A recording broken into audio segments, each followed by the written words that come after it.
You got Brian already? Have you talked to him? Yeah, I talked to him and everything. He said he was ready to go for tonight, but he hasn't shown up yet. So, but it might be a few minutes. Okay, let's see comments, and we are live. We got one person on watching so far. Caesar, get off of it. That's me. Oh, it's you. Is it? Yep. Yeah, that's you, man. Caesar. Oops. Okay, hold on. I'm gonna. Actually, Kevin Corblies. What's up, bud? George Vallejo. What's up, brother? We got 16 people on now. Yeah. Awesome. Welcome, George Vallejo. Yep, George Vallejo. Yamil Caridad Dominguez. What's going on, Yamil? Tim Allen, what's up, brother? Welcome to the Triple Cap Show. Thank y'all for showing up. Triple Cap Show. All right, man. So, yeah, my gosh. Tim Allen. Bleacher, how's it going, buddy? Yekim 156. Yo! What's up, Bleacher. All right. We got Kevin in the house. All right. I gotta get fired up. Man, I'll tell you, what I need today. Oops, I gotta take that off. What I need today is some unintentional I need some intentional stupidity. Hey, there we go. All right, guys, we are bringing in Brian Descend from Privada Cigar Club right now. Hey, bro, what's up? What's up, Brian? How you doing, guys? Pretty good. Good, man. Hey, Vic. Yeah. Nice to smoke one with you finally. Finally, man. Shoot. We all this back and forth through text and email and Instagram. We've never talked yet. I know. I carved out some time for you. It's kind of crazy over here today, but I definitely carved out at least 45 minutes to hang out. That's awesome. And we really appreciate it. So I've been, you know me, man. I've been so if you don't know the other guys, the one on the left is Rob and the one on the right is Caesar, and they are from the Smoking Lead YouTube channel, and nice. And they're buddies of mine that we formed a relationship online like everyone else, man. That's awesome. So, wave of the future, like it or not. I guess so, man. So you said things are crazy over there. What's going on? Vic, I honestly, I've been running on pure adrenaline for the last 3 days. I believe it, man. I think during the course of the club in the last 2.5 years, I think I've had moments where I'm running off adrenaline for an hour or two. But the last 3 days have just been nonstop phone calls from people that I really wanted phone calls from, opportunities to do things that I really wanted to do, major for our industry anyway, major publications writing about the products that we're having and had. It's just been really exciting. Right. That is awesome, man. That is awesome. I mean, shoot. No one's. Oh crap! Come on. Can you guys still hear me? Yeah, we can hear you. I don't want to Okay. Run it up. Oh, okay. I don't want to run it up and not tell you exactly, but some of the stuff is it's just kind of it's exciting, but I can't really talk about it yet. But big companies that we work with want us to be more involved, which means in exchange, we're going to get even cooler stuff. And that's all I'm about, is just getting the coolest shit for me and our people, Right. That's awesome. So, hey, Brian, what are you smoking tonight, man? I'm glad you asked because I've smoked a few of these, but I've never really, in my mature cigar smoking years, really been able to sit down and have an Opus X. Oh, nice. Oh, wow. Yeah. Nice. And so we've been smoking a lot of different things because on May 15th in the shop, we're going to start selling a curated list of regular production cigars. Okay. And so this is one of the cigars that we're going to carry. It's the Opus X Lost City or something like that. And it's a longer, kind of like a slim Churchill. Okay, nice. Very nice. That's a nice cigar. I am smoking the the Fast Eddie, man. Oh, nice. I love that. It's my first one. You sent this to me, whenever you sent them out in the club several months back, and it's been sitting in my humidor, and I thought that would be the one tonight. And then I actually sent some Privada cigars over to Rob and Caesar, but you got to clear something up for us because one of the cigars I sent, I can't remember for sure if it was actually a Privada cigar or if I got it from something else. It's the Viaje TNT. No, you didn't get it from us. And the only reason I know that you didn't get it from us is because Viaje is one of the few brands that just fucking hates our club. You're kidding me. They can't stand us over there, man. I tried, and he just will not fucking talk to me. Like, there's always like like literally, like it's gotten to the point where we both work out of Aganorsa. We're both like family over there. Sure. And he just and Aganorsa is like, hey, I know this guy's reached out to you before, but he's really doing something good for the culture, and he really mentions you, as someone that he wants to work with. And I still get to run around, and just nothing's gonna happen with that. So, oh well. Well, then I won't smoke any more Viajes. That's a bunch of bullcrap, man. I don't. Hey, I see Joey on here. I don't expect that, and I definitely don't want anyone not smoking Tatuaje because Pete thinks we're bad for his brand or anything like that. There's tons of great cigars out there that probably don't understand Privada yet, and hopefully over time they will. Yeah. That I'm smoking the Blend 26. Oh, wow. That's the one that won.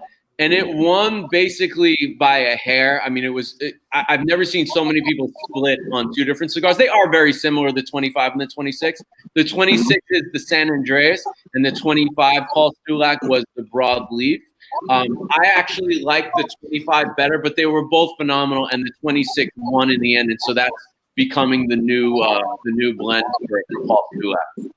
Oh, nice. But That's just to let you awesome. know, I didn't want to say anything because I thought it was your cigar. But when I cut it, this whole thing tore up in the end.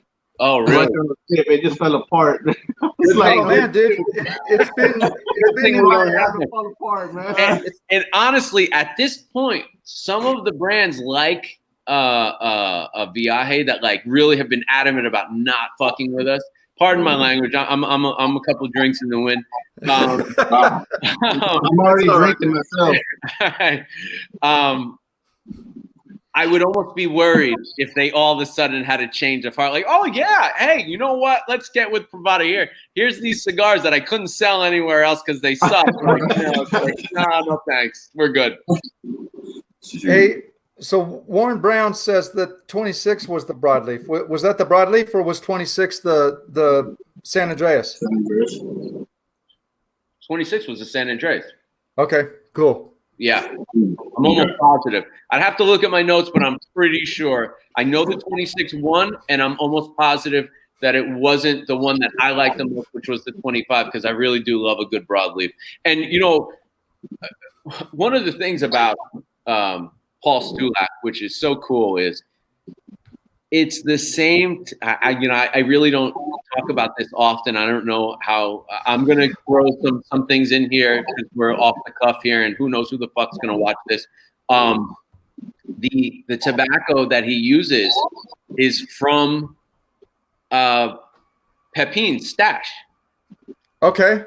So all of the tobacco in Paul Stulak cigars are from the Pepin farm and factory. His roller, boy, I wish I remembered his name. Do you remember his name? Man, I'm so upset that I can't remember his name.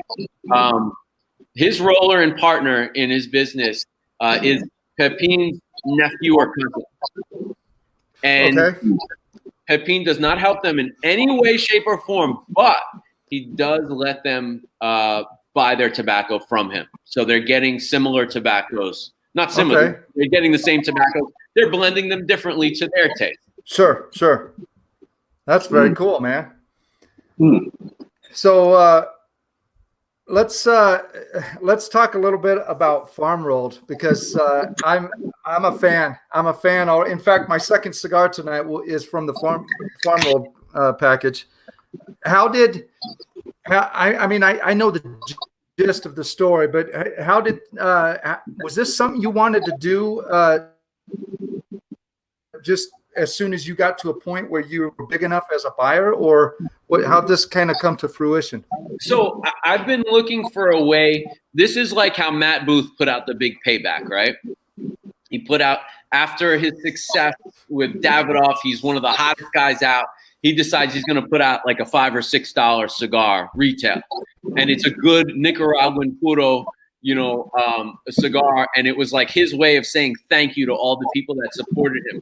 So one of the things that I realized with Privada is that I'm giving you guys your 3 special or rare cigars every month, but you're smoking. I mean, I took a survey. I mean, some of these guys are smoking another 60 plus cigars a month. And so I said to myself, well, if I'm already sending you guys your special rare cigars, maybe there's a way for me to hook you guys up with your daily smokers too. But it was a very delicate approach because, one, I didn't want it to be some sort of I didn't want it to be so much of a for-profit kind of thing. I wanted it to be something where I'm passing on the savings that you guys have allowed me by becoming what we've become. Because I'm nothing without the members. I would be just a guy sitting here collecting cigars, wishing that someone moved in down the block that actually liked cigars and could share them with me. Because before the club, I didn't have anyone to share cigars with. It was just me. I was a sneakerhead. I was really into streetwear stuff. And I turned that as I got older. I felt like it was kind of immature. And I somehow turned that into a passion for rare cigars, limited edition cigars. And so as the relationships got deeper and deeper, I started to think to myself, well, how can I pay these people back? Well, one thing I know I can do is I can help them get great cigars at really good prices. And so that's where farm rolled, kind of came into play. Now, the truth is, Vic, I did not know that farm rolled cigars would be as good as they are. Really? Yes. And in fact, I was almost pissed off in some ways, because here I am buying thousands of cigars a month from someone because of a rare and special story. Okay. Right. And I'm thinking that these are, better than some of their regular stuff. Sure. And when I started asking them about this program and telling them, look, I can't pay as much because I'm going to be selling them for half the cost, what can you give me? And they started sending me stuff, and I expected them to be good, not great. And the truth is, 90% of the time in the last 3 months since I've had inventory of farm roll, when I reach for a cigar and I can smoke anything I want, I end up reaching for a farm rolled cigar. In fact, there's 2 cigars in the farm rolled program that I gotta get my hands on one of those.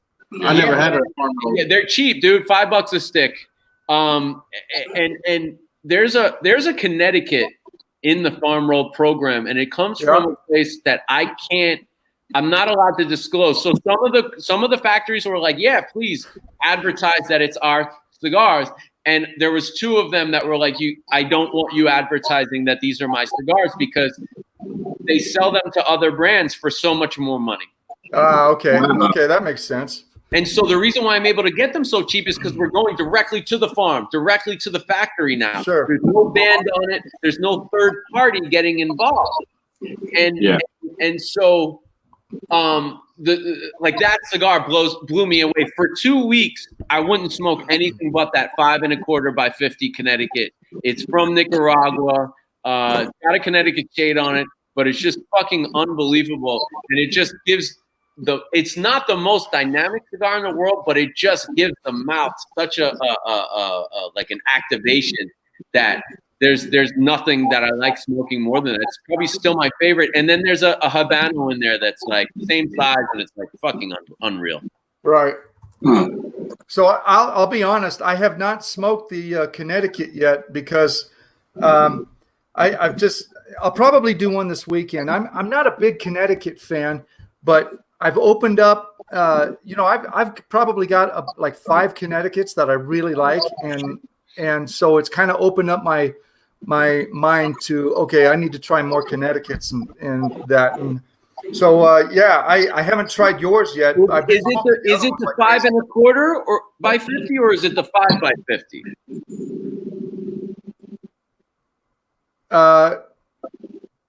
That's a good question. Probably the 5 by 50.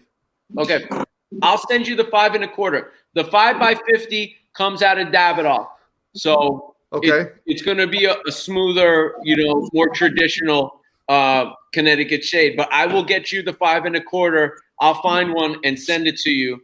I just, the first time I smoked it, I didn't love it. I was just like, oh, this is a good cigar. But then after that, man. One of the issues that I have with smoking cigars is, like, especially for my second and third cigar of the day, is I gotta get zapped a little bit. Right. The sensation, and that was one of the things that I really learned, and I'll do a follow-up on from the Spirited Smoke show. Right. Is I was always flavor focused, the nuances, the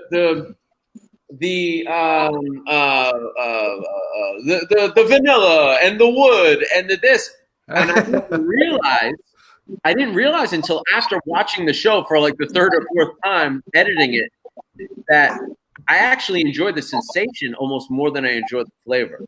Really? And there are some cigars that do not give you that sensation that I'm looking for. No, definitely.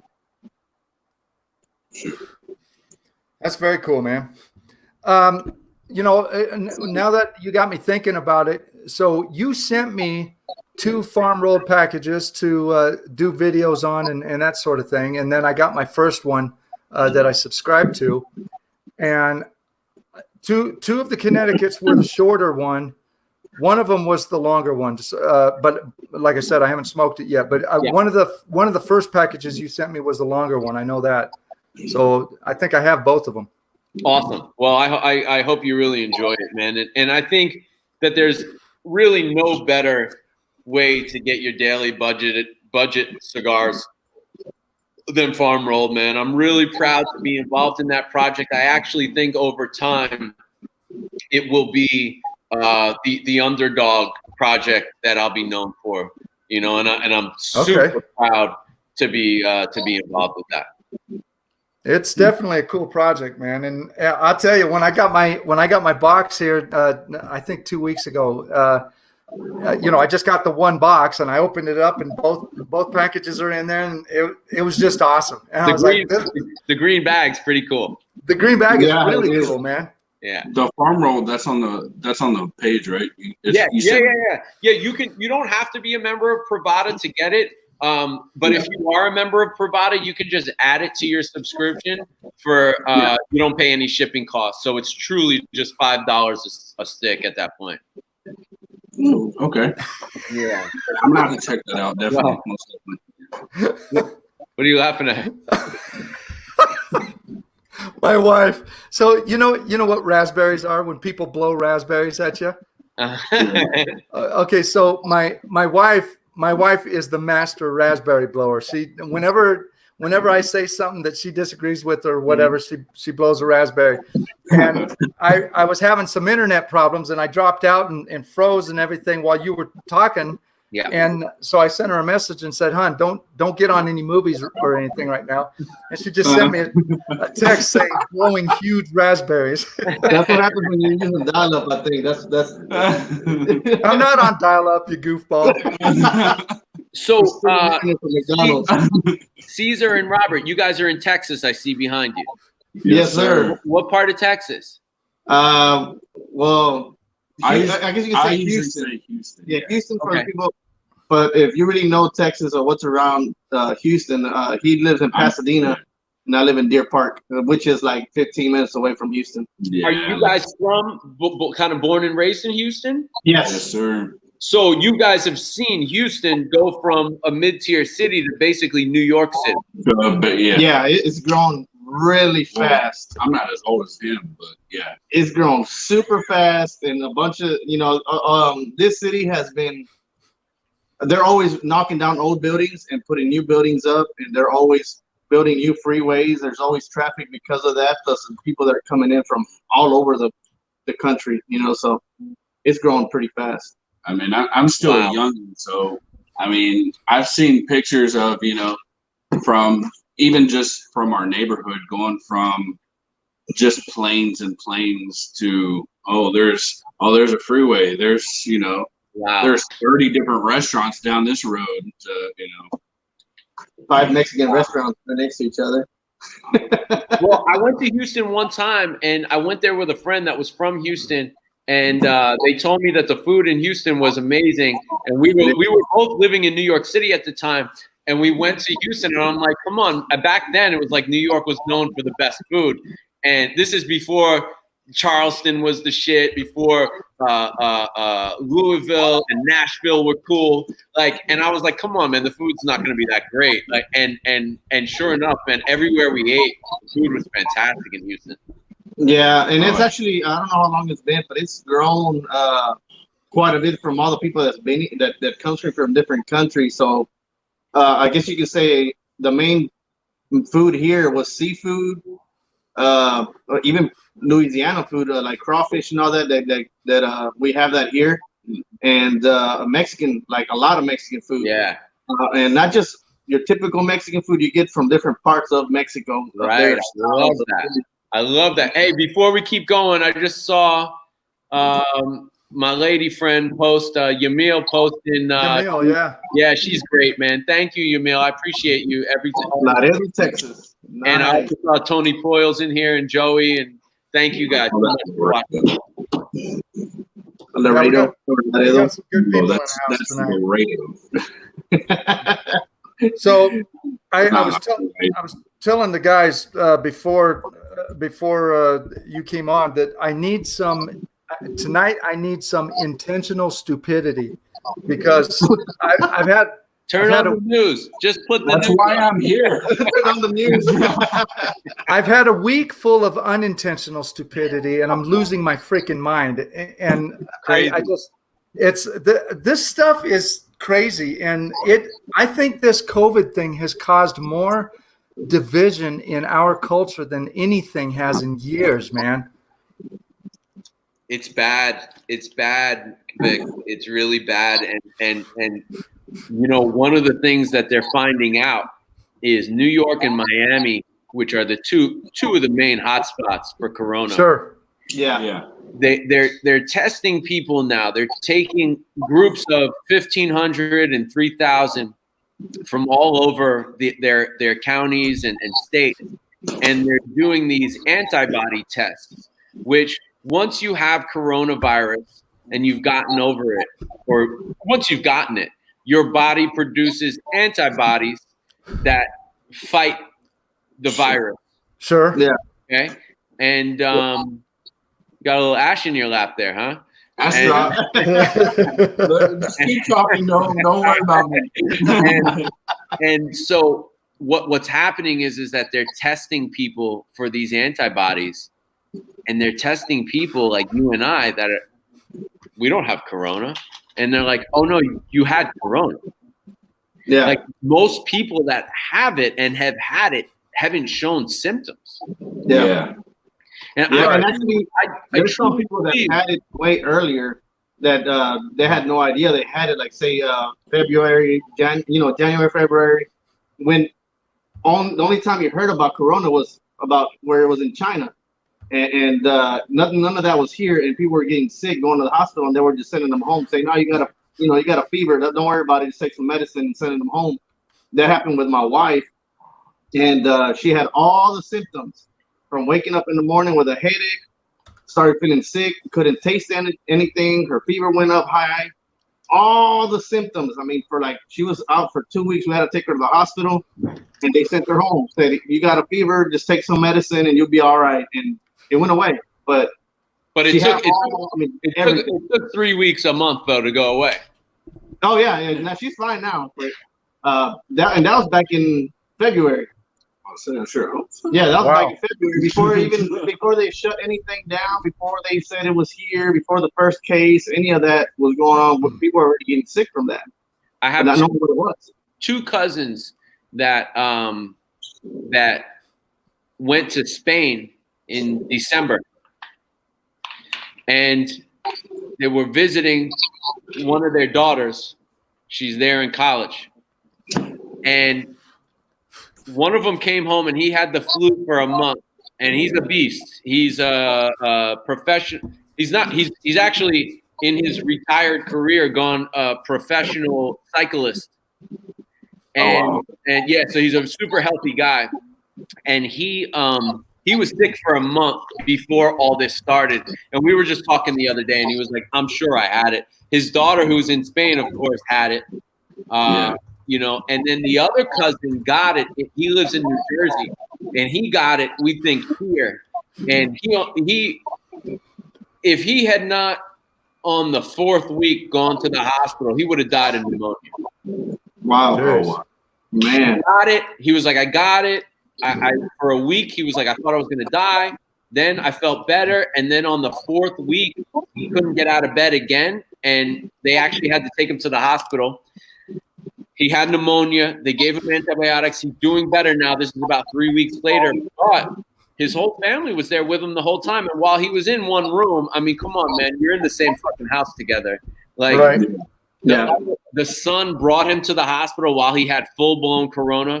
Nothing. None of them showed any signs. The daughter said she couldn't taste anything for a week. And she's a runner.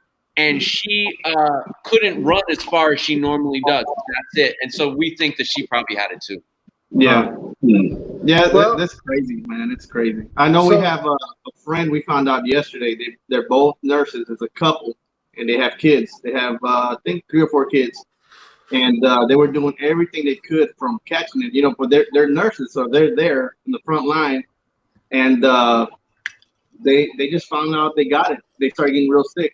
And he would come home, clean himself and, sanitize himself before he walked in. He would go in his garage, take off all the clothes he used at the hospital, go straight to the shower, clean himself up.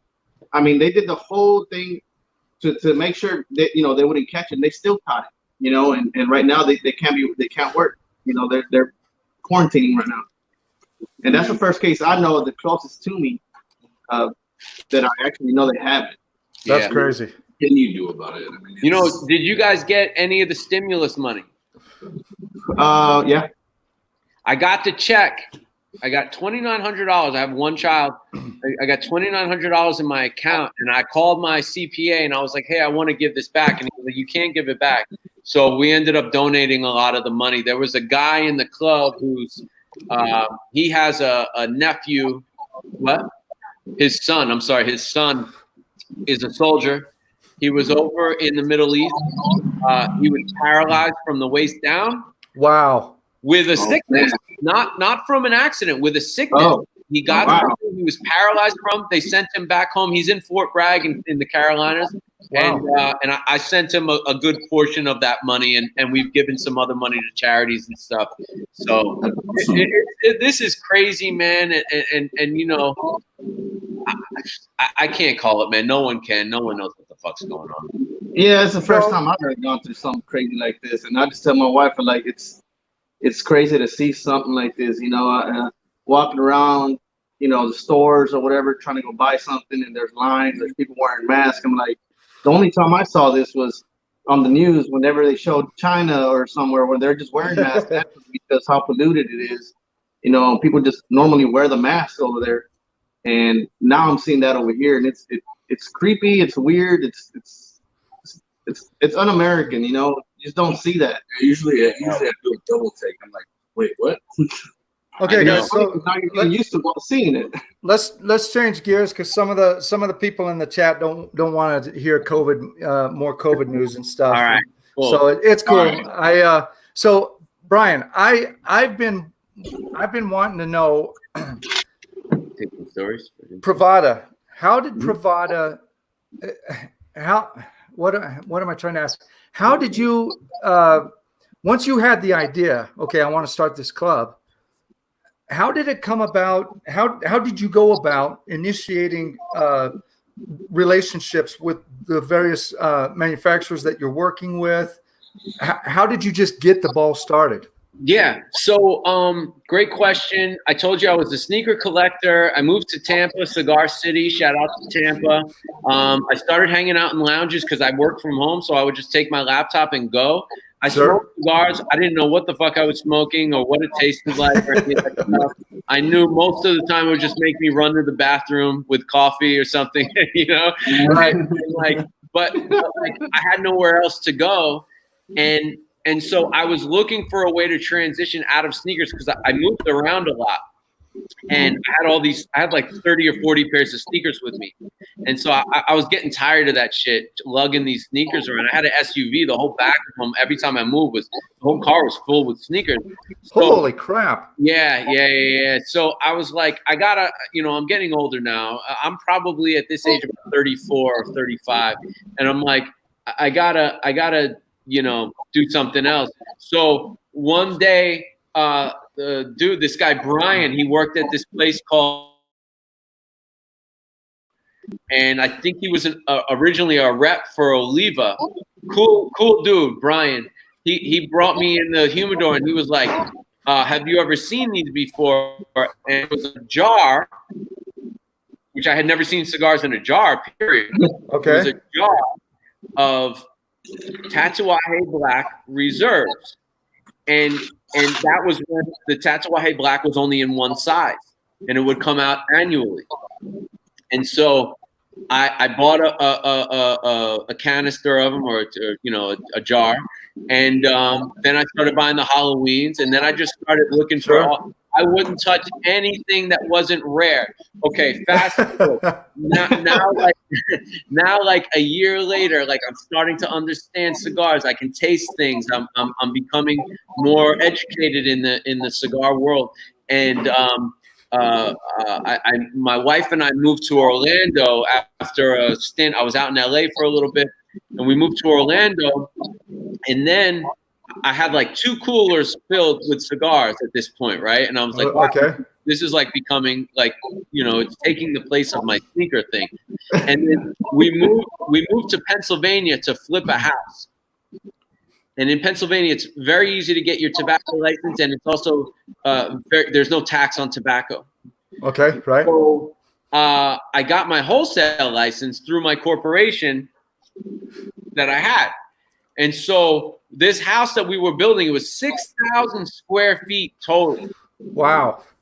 I had a room within a year's time, I had a room full of cigars. Okay, so now my wife is pregnant, and we're going to move to LA to be close to her family. We felt like the first few years it would be good to be close to her family. Her family's very close knit. And so we moved into a 750 square foot apartment in Los Angeles. And wow. I couldn't even fit the cigars there. So I tried to sell them online. I tried to sell the cigars online, but people didn't know what the cigars were. Sure. They just didn't get it, and they weren't willing to pay what they were worth, even just to break even cost. And so what I did was I was like, I'm going to put together a club subscription box, right? and I'm gonna put these cigars in there, and I'm gonna write about the cigars. Well, in the beginning, it was shit. It wasn't anything special, I would say, but the idea was there, and the packaging was there, and I had about 15 members, and I remember saying to myself, so I was an online business entrepreneur at the time. My big thing was Google ads and Facebook ads for my other business. Sure. And so I built this whole website. I did the whole thing, and I go to advertise this shit on Google and Facebook, and it turns out you can't advertise tobacco. Wow. Right. Yeah. So I got about 15 members, and I'm like, well, this was a flop, and that's it. And so I called Boveda one day, and I was like, hey, listen, I got, this program, and I really need Boveda, but I'm paying your fucking retail prices, and it's killing the cost of my box, And they're like, oh, no, we have a program for you. You just can't resell what we give you. And I was like, okay, great. And then like 2 weeks later, I was about to shut the business down, and Rob Gagne from Boveda called me, and he was like, hey, if you give me the box for free, I'll unbox it for you on our channel. Okay. Oh, I remember seeing those. Yeah. Yeah. And so he unboxed them for a year, and over the time, Brian Glynn from Cigar Obsession and Delicia from Cigar Fixin', all these people started unboxing us and joining the club, and it just took off. And so I think it's a true testament of, you don't just start something. You don't have to Isn't that the truth? Yeah, you don't have to be fucking Donald Trump to buy your first real estate. You know what I'm saying? Like, just start, and if you're passionate about it, it will come. Now, I do want to say this. I don't want this to go out, so. This Fast Eddie is awesome, by the way. I really like this stick. Isn't it great? Likewise. I like this 26. Oh, the 26. You can't not like that 26. The Fast Eddie, I've had some people, it's not my thing. But that 26 is like, I love the Fast Eddie. And I'm not surprised you like it, Vic. You like a deep, dark, you're a Padron 26 kind of guy. Yeah. I love that. Yeah. Oh, yeah. So. Padron cigar. I'm jealous of these two guys right now. What's that? I said, I'm jealous of these two guys right now. Fuck that Viaje. See, he had choice. He had choice of a cigar. I hope that one day that we'll figure out a technology like in Back to the Future Part 2 where like I can just say, here, try this, and just zap you. For real. So the one thing I want to say is, after the last 2 weeks of doing these live interviews with people on Instagram, I realized that part of the success of the club was I didn't need the money from the club. I already had a very successful business that was paying all my bills, and I had a savings, and my house was bought from that business, and everything was paid for from that business. I wasn't relying on this for money. It was strictly for fun, and that allowed me to not cut corners that I think some people that are just selling cigars do. Like, for instance, we're going to sell cigars, regular production cigars. And it's something that I thought I'd never do because I thought it would water down the brand. But this community has become such a tight-knit group of people that I want to be able to hook my people up at prices. Why should you have to buy 5 of something just to try it? Right. Yeah. So that's what I'm doing with this. And I'm also, hey, how about all my new members they write me emails. They say, hey, I'm new to cigar. I don't know what the fuck I'm doing. Like, I don't know what to get. What can I get in my regular brick and mortar? And I'm like, wow, that's a great question. So what we did was we curated a list of each brand in each size. You'll notice there's some cigars from brands that we won't have because I don't think that they're that great. Right. And so I think that, and in doing that, we realized, oh shit, like these stores are making 50 cents, $1 per stick sometimes. Okay. Right. Not always. But what I'm trying to say is is that there are some cigar companies out there that make it so that when you sell their cigar, you make money. And there are other cigars that they honestly, like, I wish someone would talk to them, because you don't make anything off selling their cigars, nothing real anyway. After you pay your employees and shipping and everything else, and boxing and Boveda and this and that, you don't really make anything. And so, again, if I was starting just from a purely profit-driven way, I wouldn't choose some of these cigars, in other words. So I think part of the success of Privada was, one, I came from a different industry as a sneakerhead, and I understood what rarity meant. And the other thing was, I didn't need to make money off of it. So the product that you're getting, and then the last secret is my bag. And I don't talk about this in most things because I don't want other, not that it's a competition, but you know, screw the big guys. They've been screwing us for fucking, you know, big profit margins and stuff, and God bless them, whatever.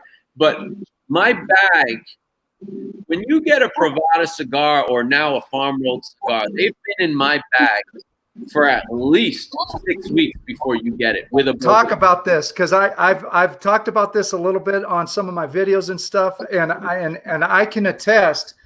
I check my cigars with the Cigar Medics humidimeter, and from a mail order perspective, your cigars are the only ones I get consistently that are always ready to go as soon as I get them. And I got to tell you, I wish people would just leave them in the bags and not put them in their humidors, because I truly believe that the smaller the space and the more sealed, so the less humidity can go out, okay? Right. The better the storage. So once again, smaller the space, more sealed, the better the storage. So it's absolutely true. When a guy buys a 150 count humidor, half the time the fucking bags run out. Your Boveda runs dry after a couple weeks. That's not listen. In my bag, Boveda tested it. It's good for 9 to 12 months in that bag with that one little Boveda pouch. So you're getting the cigar humidified perfectly. And that's something that I figured out about halfway into it, that our bag is actually a big selling point. That's a foil lined bag. That is a very expensive bag. You're talking about, most places give you a 2-cent bag. That's a 60-cent bag. Okay? So that's sealed for humidity. It's really meant for coffee, right, and other perishable goods, and we're using it for cigars. And I got to tell you, I just love the bag. I'm in love with it. I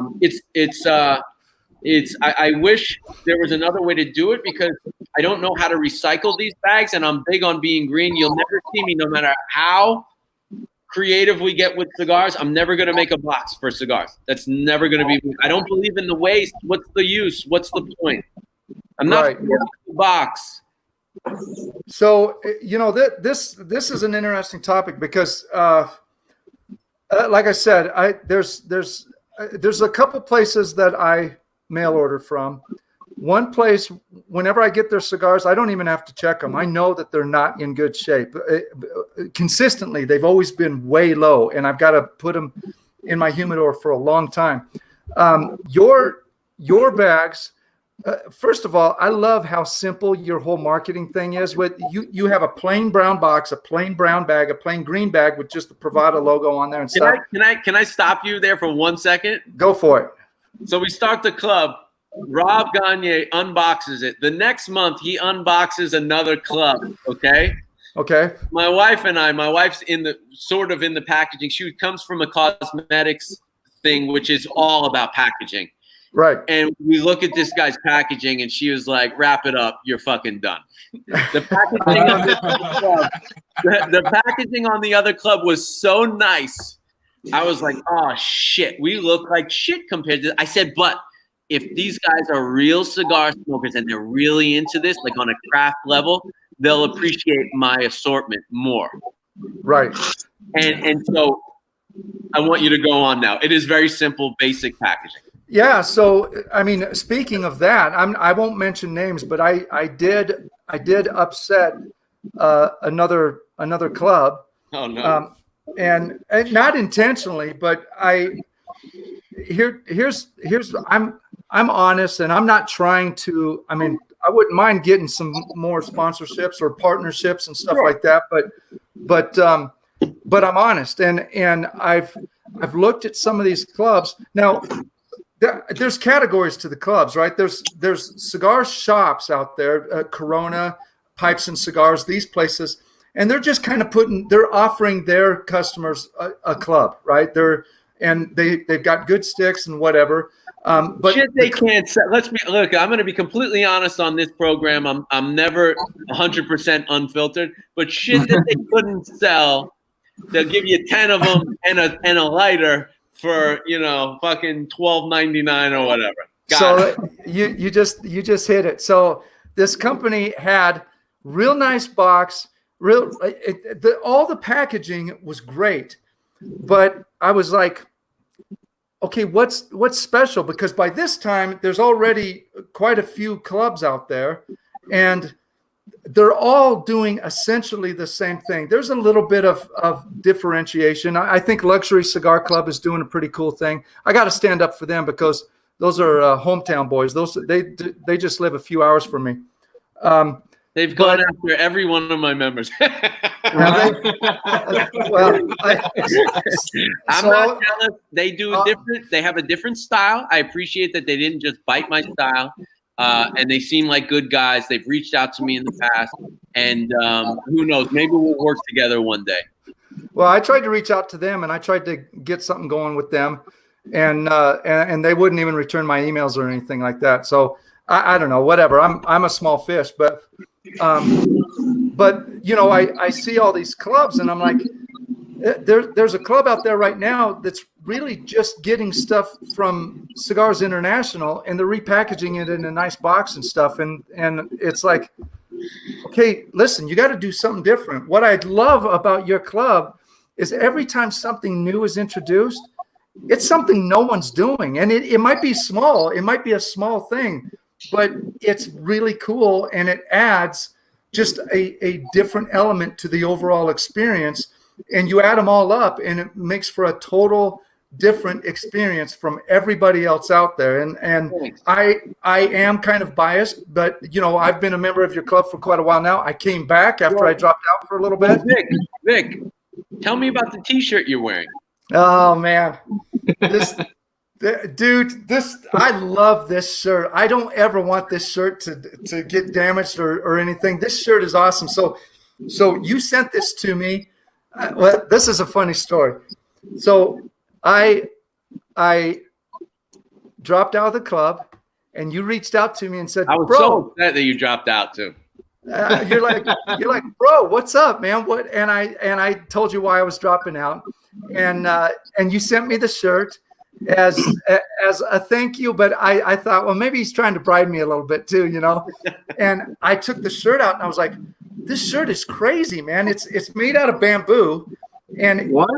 It is one of my favorite T-shirts I have. It is an awesome shirt. And so I was out of your club, for 3-4 months, something like that. And the entire time I missed your club, and I was keeping up what was going on in Spirited Smoke. I was watching your videos. I was just watching stuff, and I was like, man, I screwed up. I should have never dropped out. So I got back in. Man, I really appreciate that. And Vic, I've always enjoyed watching you unbox. And the reason why I was disappointed, it wasn't because I was missing a number. Fuck, the numbers go up and down. It's not. Sure. I try to pay attention. It's like stock prices. Like eventually Apple will go up, right? So I'm not too worried about it. Right. But there's an energy that you bring to cigars that I'm really happy about, and it's something that I really want to cultivate. And if I leave any mark on the cigar industry, it's that I want to do what was done in beer culture over the last 15 years in cigar. Right. Okay. Yeah. I want to create an educated consumer that really cares and knows about what they're smoking and rewards the brands that do it in, I guess, limited ways or don't necessarily have the resources of the big companies. Right. That's cool, man. And so that's cool. Pushing cigar culture forward. That's really what I want to be about. Well, I definitely think you're doing it, man. So tell me a little bit. Okay, so what's going on with the Privada Cigar Club app, which is now only available on Android because of the whole thing with Apple? It's done. It's done. It's done. Yeah. Okay. It's done. Tobacco is done on Apple, and soon will be on Android. So I'm not going to put anything into that. I decided to take the resources that I was putting into that and put it into the Spirited Smoke website and television show. Very cool. Very cool. Yeah. I promote the Spirited Smoke website a lot. It's a great website. It's got a it's growing. It's doing pretty good. It's not fast, man. It's not fast. And we've done so much. Dude, I've sunk thousands and thousands. I've had guys, I can fix it. I can do this. I can host it over here on this server and it won't be as slow. And it's just running a social media site. There's a reason why Facebook has like fucking 5,000 employees. In order to run social media, even on a level of a couple thousand people a day, you gotta have resources. Oh yeah. And we're working on that. I actually did a project several years back for the architect who designed Facebook's network, and we've talked about that, and I know what goes into that. So it's a daunting task you're trying to do, but the idea behind it, correct me if I'm wrong, but the idea behind it is to kind of hold on to our freedom, right? To be able to talk about the stuff, be able to sell the stuff. You got that guy Chris on there that's always doing those packages and does the like the auction thing. You buy so many raffle slots, and we even have other clubs that advertise on there. I don't care. I said from the beginning, I'm not going to do what the media has done, and I'm not going to regulate it. The only time I'm going to regulate it is if someone is bullying someone, or if someone is selling things that are suspect. Okay, right. Okay, suspect. Hey guys, I don't mean to monopolize the conversation. You guys have any questions? Because I've got more questions. I got one question. Go for it. And I'm gonna take you back. Since I know you've been around for a long time in the cigar industry, but can you remember the very first cigar you smoked? The very first one you lit up. What cigar was that? Okay, so I remember when I was about 17. This is during the cigar boom of the 90s that we all hear about, which gave birth to the Rocky Patels and the who's the other guy? Champagne, the Champagne anniversary. Perdomo, which is the reason why they're so big, is because in the 90s, if you could make cigars, it didn't matter what the fuck they tasted like. They had lines around the corner to get cigars. No one could get cigars. Right. So I smoked a Macanudo back then, which was the Cohiba Bihique of its day. Okay. Okay, I don't remember anything about it. It was cold. I was in Pennsylvania. It was Thanksgiving, and I was just like smoking to look like I was cool. Which I think the cigar boom of the 90s was all about, I'm cool. I'm smoking a cigar. Yep. All the ads were like a hot chick with a cigar in front of a Porsche or something. And so I guess I can't talk too much about that. I can tell you that the first box of cigars I bought once I really started smoking was the La Gloria Cubana, just their regular, like Churchill natural. And I still didn't know what I was doing, but they were decent. And that's all I really remember. I don't have a great story for that question, unfortunately. I've been asked this question before, and I really don't have a great story for it. What about you guys, Caesar, Rob?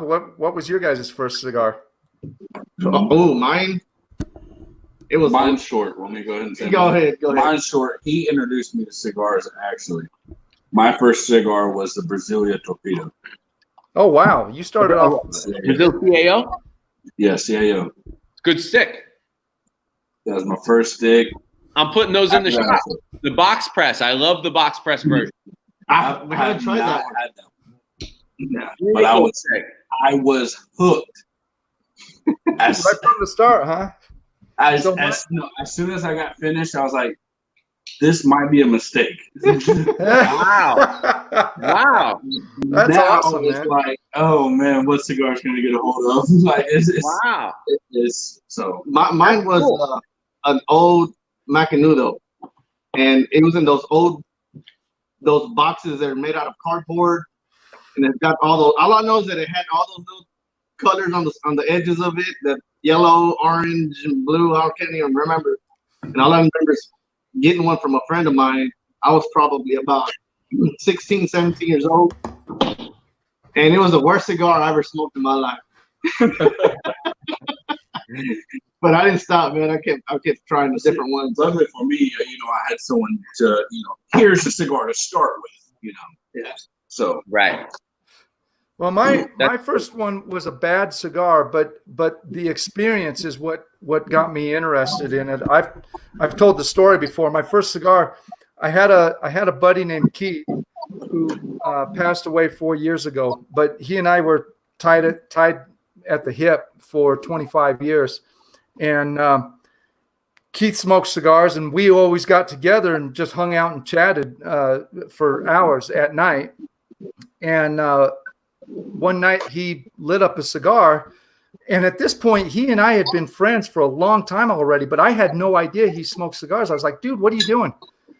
He said, I'm lighting up a cigar, man. And so anyways, the first stick I had was a Swisher Sweet, and it was nasty. The next morning I just had this freaking nasty in my mouth and stuff. But what got me hooked was at the time my job was really, really high stress, and I was just in a bad mental place and stuff. And I noticed that when I smoked it with him, I was able to relax and just sort of forget about stuff and hang out and everything. So I thought, well, maybe I'll look into the cigar thing and try some other stuff. And the first real cigar that I sort of got into was the Onyx Reserve Maduro. And I loved it at first, but then I hated it. And I just had one the other day too. I hadn't had one probably haven't had one in about 15 years. Had one the other day, and I was like, oh, this would be kind of cool, man. I haven't had one of these in a long time. And it was crap. I was just like, this is not a good cigar. I remember when I smoked that Macanudo, and I was smoking it, and the whole time I'm thinking to myself, how in the hell can all these mobster guys and all these guys look so cool smoking this stuff without making a face, man? This is nasty, man. It was just something I couldn't believe. But I ended up trying a Romeo y Julieta right after that, and it was a little better. And then from there, I just kept trying different ones, but finally found good cigars. But man, those were the days. Trying. And I always tell people this, that when you first start smoking a cigar, it's probably the best time to start, is because you're really trying to figure out which one you really like, and you're searching and going to the cigar shop. You're excited to go, and you're looking around, and you're trying to find that one favorite cigar you end up trying to find. Unfortunately, you don't. You find so many that you like that you end up getting stuck buying a bunch of cigars, and you turn out to be a cigar smoker after that. Yeah, exactly. Look, okay, there's plenty here, but okay, sorry guys. Vic, can I ask you a couple questions? Go for it, my friend. Okay. So you're high desert, and so you're in Arizona, and you're like up north near the canyon, right? Yeah, I'm a bit east of there, but yeah, I'm in central Arizona, and And we moved here. We moved here about 6.5 years ago. I lived in Phoenix for 30 years. Oh. And my my wife and I, just before we left Phoenix, we built a new house. Just went to town. Built a new house. I let her design it however she wanted and everything. And and we were on the edge of town, and I was just kind of wanting to get out of the mix a little bit and stuff. And after 2 years in that house, everything started closing in around us. And I was like, this is not going to do. I wanted out. And so we spent about 6 years looking for a place that we didn't know if we were looking for like just a weekend getaway place or what, but we were just. What did you do, Vic? What did you do in your career? So I am a wireless network engineer for Cisco Systems. Wow. Yeah, so I design wireless networks, and I'm always kind of touting the wireless network down in Houston in the Astros stadium. I was involved with that. Well, that's cool, man. I've done a lot of big projects, but anyways, I got to a place where my parents actually moved here first, and on the weekend I came here all the time anyways because I hunt, and I live in the best area in the whole Southwest for hunting elk. And I was coming here, and I talked to my wife about it. My wife was like, no freaking way we're living out there. It's too remote. It's too far from stuff. And the weekend that we helped my parents move here, my wife got an alert. Look at this. Right out of the bag, 60. You can't see it. 66%, 65%. That's perfect. This is one of your farm rolled cigars. So my wife got an alert for a house that was for sale, and she was like, "Well, we might as well look at it because we're already here." And we looked at the property for 10 minutes, and I was like, "I'm done. This is where I want to live." And my wife was like, "Yeah, I think I do too." So we moved up here, man. We sold the house down in Phoenix, and the rest is history. That's awesome, man. Road trip across country. Before I met my wife, I was on a road trip when I met my wife. I stopped. I went from Tampa to first stopped in New Orleans, and Okay. I had a place reserved in Los Angeles. I had paid for a month already, and I almost just forfeited the rent hanging out in New Orleans. Really? Not in Bourbon Street, but like in the Lower Garden District and like the real part of New Orleans. I was like, man, this is nuts. There was one thing that scared me about New Orleans, which was I knew that if I lived there, I would become a potentially degenerate alcoholic. I mean, you just drink and drink and drink, and it doesn't stop, and everyone's just drinking and drinking, and you're fucking hungover all the time, and you're drinking to kill the hangover. Like it's a drinking town. And Sure. I decided, okay, listen, I love it here, but let's move on with the trip and see what else happens. Well, one of the most memorable things that happened on the trip, one of the coolest places, actually, I stopped in Austin, and I had a killer time in Austin, man. I ended up in Austin. It was awesome. Although there was a lot of hipsters that were really aggressive there, man. That's the only city in all of Texas that is the most hipster place. I mean, they get hated by every city just because they're hipster. I think at times in my life, people would probably accuse me of being a hipster, but these guys were aggressive. Like, they weren't friendly hipsters. And to me, if you're going to put the word hip in, like hippie, hipster, right? You should be friendly. It should be a friendly community. And Sure. like the minute I got out of my car, I went to like the coolest place I could find online. And like some dude almost picked a fight with me, like honestly, like had I been back in New York and someone had said what he said to me, there would have been something. But I was like, all right, listen, I'm in Texas. I don't know anyone here. I got everything I own in a car half a block down. Like, I got to chill out. You know what I mean? Right. And I had a wild couple of days there, and it was fun. But then my next stop was by the canyon in, what's the name of that town? In Texas? No, in Arizona, Vic. Which one? Flagstaff. Oh, Flagstaff. Yeah. I had a crazy night in Flagstaff. Oh man, is nuts, man. I had such a good time there. And it was so beautiful. I was like, wow, I didn't know Arizona could be like this. Like, there were ski slopes and shit. It was chilly out. I was like, wow, this is crazy. And then I went to LA. I got to LA.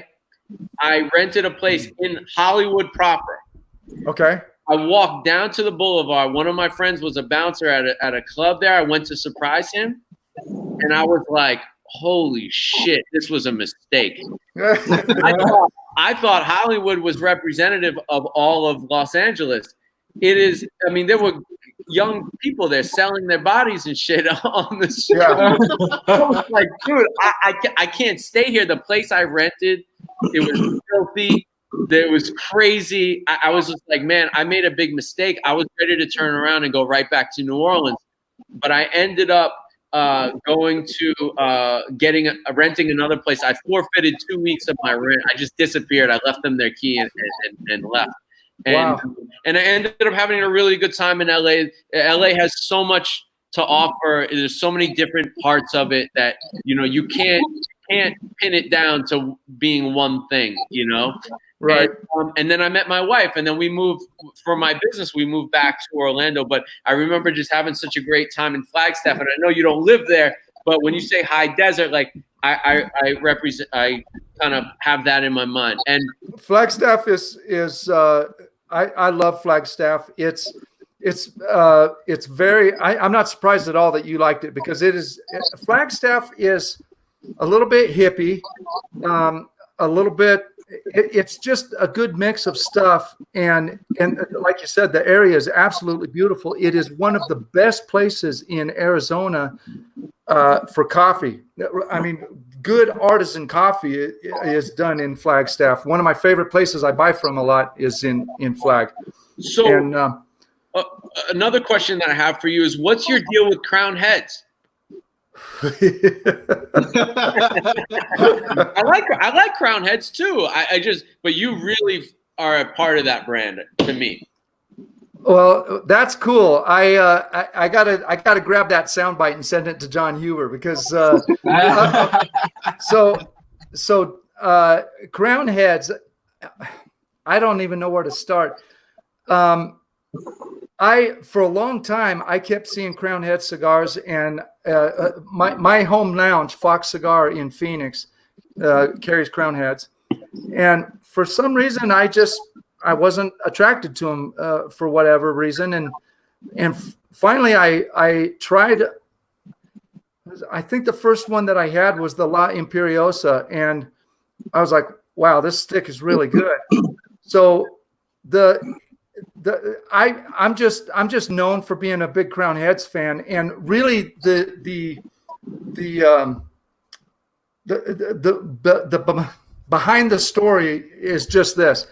I really relate to John Huber. I relate to how he puts stories to cigars, because there's been a couple cigars he's just kind of come up with a story with, but most of the stuff he has a story. He has a reason why that cigar, his whole thing with the Headley Grange and the Led Zeppelin song and stuff.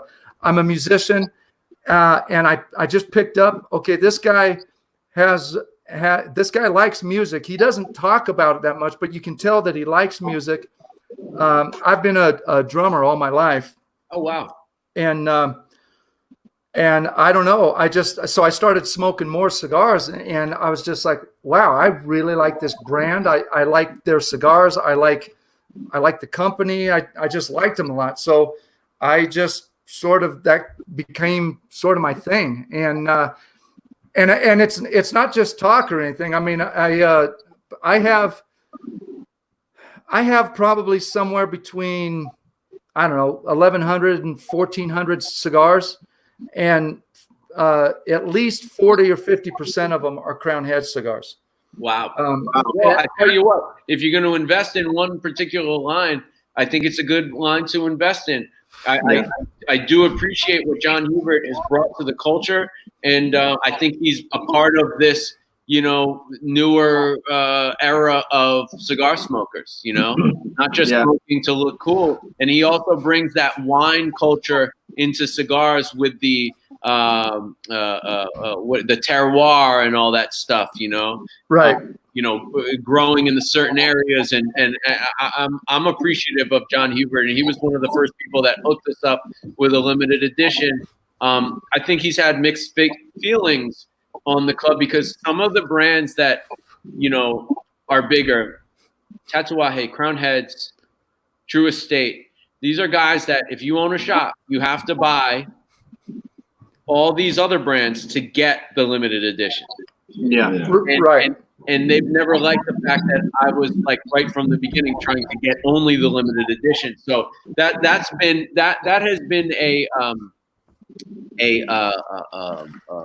an obstacle of the club, but we've managed to get past that because I think they realize that we're good for the culture and that we're good for their brand if they're in the club. I mean, who else can promote a cigar the way that we do?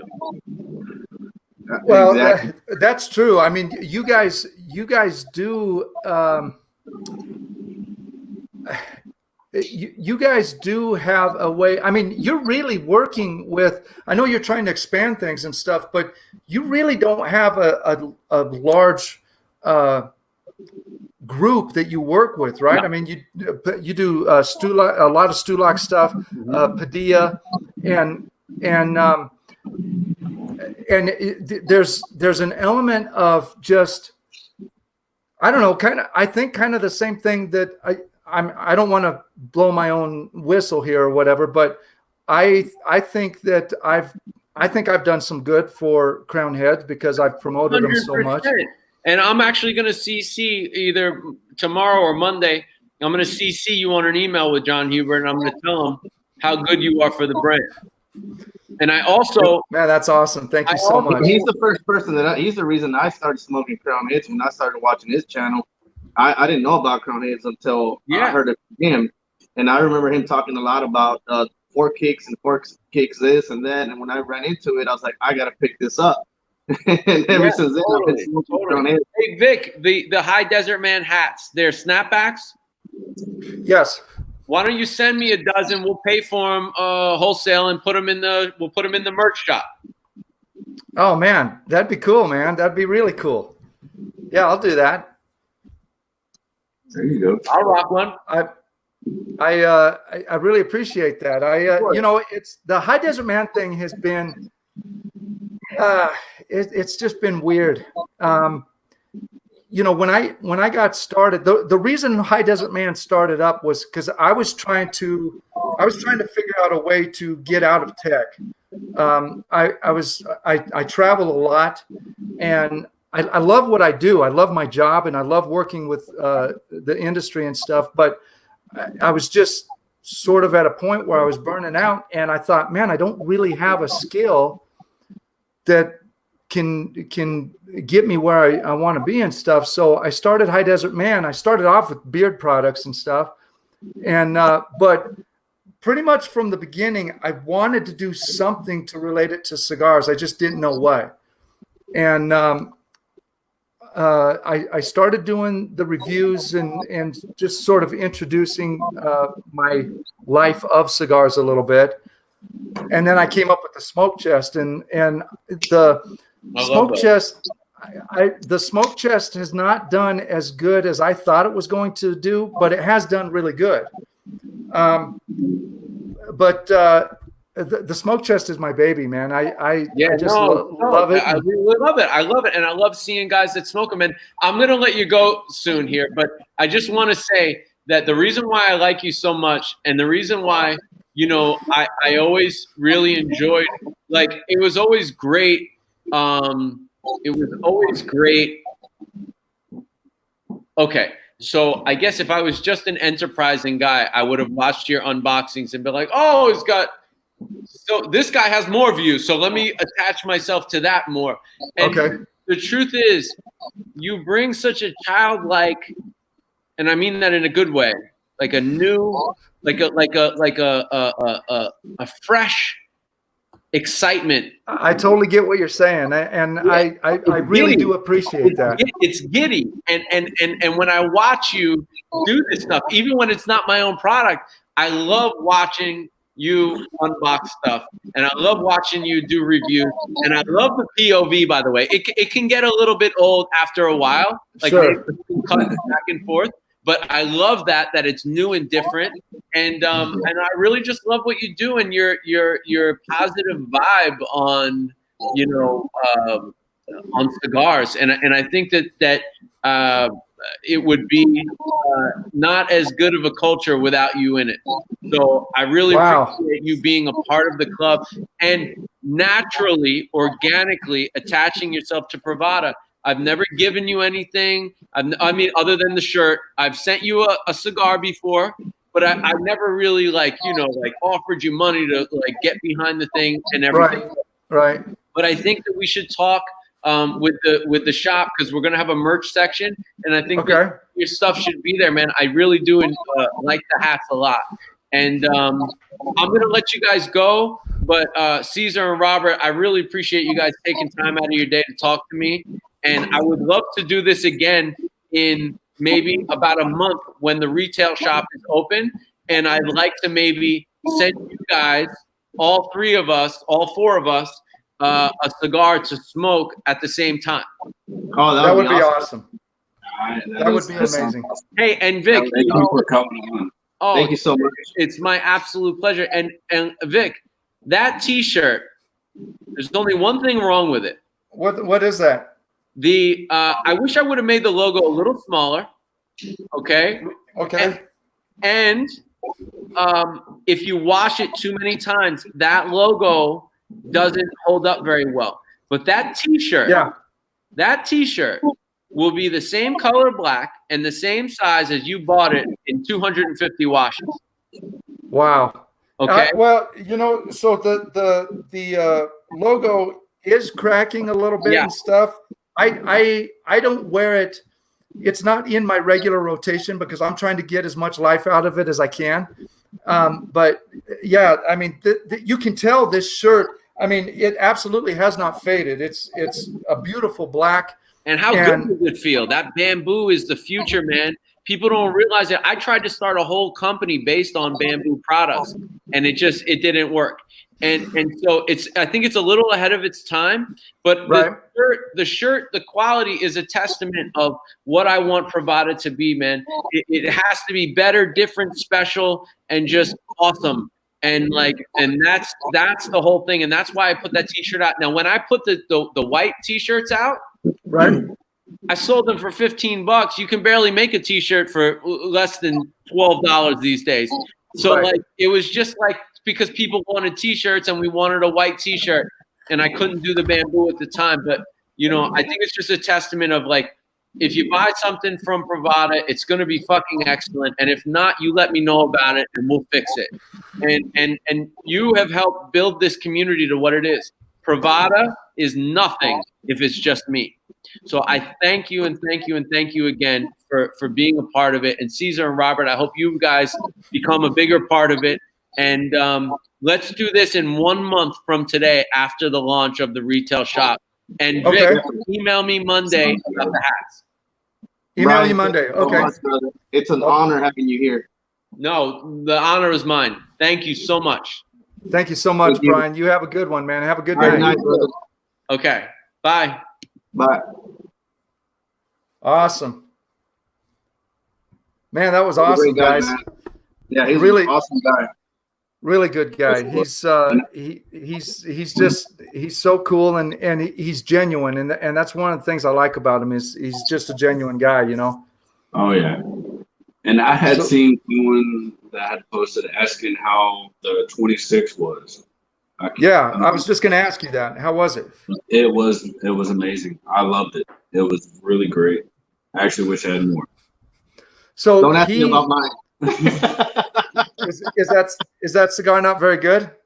It's good because of what we're doing and The ambiance whole and stuff. Yeah, exactly. If it wasn't for this, I probably would have got rid of it. Well, Rob, that Stulak cigar, the 26, is going to become a regular production. Paul Stulak, he just did a video. If you go to the Privada Cigar Club YouTube channel, he just did a video with Paul Stulak. Actually, it might have been on Instagram. I can't remember.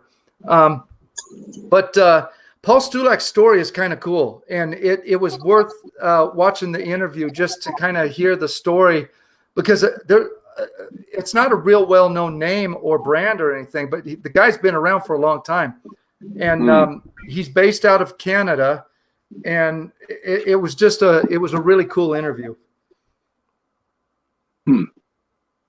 I see him saying that I'll enjoy the 25.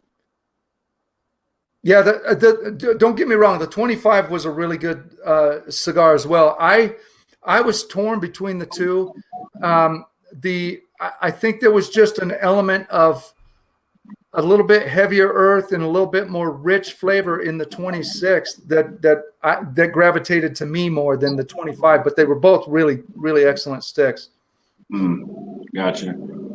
Yeah, Joey says it was an Instagram TV live originally, but I think he put it on the YouTube channel as well. We'll check that out. Yeah. So we didn't get into it much, but he's started a series called Spirited Smoke Live, or not live, just Spirited. Okay, so Spirited Smoke is the social website for Privada Cigar Club. Yeah, and I'm a member of that Spirited Smoke, and yeah. Sometimes. Yeah. So and he's not, you don't have to just picture or post Privada stuff or whatever. It's an open group. I've posted stuff on there about patriarchal smoke. But he did Spirited Smoke episode 1, and he's got a camera guy, and he just does. It's sort of a collage of him at a cigar shop and him, just doing stuff around town or whatever. But it's done really, really well. The edit is excellent, and it was a cool video. And I can't wait for episode 2 to come out. So this cigar, it sucks that he can't have the app on the Android and iPhone. Yeah. Well, I mean, it's on there. It's on there on Android. Yeah, the app is pretty cool. It's the type of thing where I think people would sort of get into it as a novelty. Long term, if he did the same stuff he was doing over and over again, I don't know how well it would have done. But it was totally different. It was augmented reality. I posted a video about it. It was really cool. And the last one that he did, he talked for like an hour, and it was like an hour of listening to this story about the cigar that he was highlighting. And I just smoked the cigar and watched that video. It was really cool. I'm kind of bummed it's going away. Yeah, the Red Screaming Sun. The farm rolled for sure. Yeah, we got to get our hands on those. I haven't tried any of those. Oh, guys, man, the Farm Roll project is a cool project, and I really dig that you don't have to be a member to get it. You can just sign up for that and pay the $20 plus shipping, and it's a good deal. I mean, I don't know if it's not always the same cigars, because I've gotten 3 packages so far. Most of the cigars were the same, but I had one in each package that was different. But they're good sticks for $5, man. And this is a 5x50. If I remember correctly, this is a Connecticut broadleaf, and it's excellent. It's really good. Yeah, I'm definitely going to check that out. Definitely. So, how was your week, guys? How was How are things It's going done. out there? It's done. Yeah. Yeah. I feel the same way, day. man. Yeah, long days on the road all day, and I wish I'd been on the road, man. Today was strictly in the office type of day, Oh, really? and I don't like people. So when you're in the office, is it customer facing? You're working with customers? No, just on the phone. Sometimes Oh, okay. sometimes they come. We do like parts for like car parts and everything like that. Sometimes they'll show up, but now it's strictly we got it to where y'all got to call, and then sometimes they'll pick it up, sometimes they won't. Huh. you gotta change up a few things because of the what's going on. Yeah, they got to ring a doorbell just to get to us now. Oh, really? So what cigar are you smoking now, Rob? I got the Camacho Ecuador. Oh, nice. And Cesar, you're just gonna grunt it out, huh? You're gonna try to. It's falling apart. It's been falling apart the whole time. He's put it. I ain't go. He went and put it down, but he's picked it back up. So I don't know if this is a bad. Like I don't know. Well, after you take a few sips of alcohol and Coke, it kind of goes. The flavor of that nasty flavor of the cigar goes away. It kind of Okay. So since he said that wasn't from Privada, I know where I got it, and I kind of know why it's doing what it's doing. So that cigar came from the two guys from the Cigar Authority care package, and they do not ship with the Boveda or anything, and that club is the one where every cigar I've gotten has always been like anywhere from the high 40s to the mid 50s in relative humidity. Oh my gosh! Now, as soon as I cut it, it fell apart. As soon as I cut it, I felt it, and it all just crumbled in my hand. I was like, "Wow, this is dry." Okay, so I should have checked it before I sent it to you. So that cigar has been in my humidor. It's been in my New Air humidor, which runs about 73%. It's always that high, and that cigar has been in there for no less than 6 months, and that cigar is still that dry. So that kind of it's actually a lot better, but it's still. I mean, it's cracking. I mean, I don't know if you guys can see it, but if you right here where I cut it, there's no the wrapper's gone and everything. It's just the filler. It looks like if you were to sit in, let's see, okay, you go in the swimming pool and you stay in the swimming pool for a good while, come out and your hands are wrinkly. That's what it looks like. I was gonna say, you know, when some guys put a cigar in their mouth and never light it up, they just chew on it. Yeah. That's what it looks like. I was gonna say it looks like an old war general's been chewing on that thing, man. Yeah, man. I'm sorry, dude. That's a bummer, man. No, it's not. Hey, that's his fault. I was just kind of like, what should I grab? And then I was like, which one should I? I was actually gonna give him this one. I'm glad he didn't. But he said he brought an extra cigar, so I was like, all right, well, you can short one. Good thing I said that. Yeah, he brought an extra cigar. I was gonna smoke that one. In my head, I thought you were gonna give me the bigger cigar because I smoke cigars faster than you. Yeah, and that's what I was gonna do. So I was like, oh man. So I was like, you know. Oh man. Yeah, it did. It's been a crazy week, man. So last week I worked on my compost and stuff. This weekend I have to start now collecting firewood for next winter. And Tony says it looks like a cigar Espinosa's been growing on. No, that's hilarious.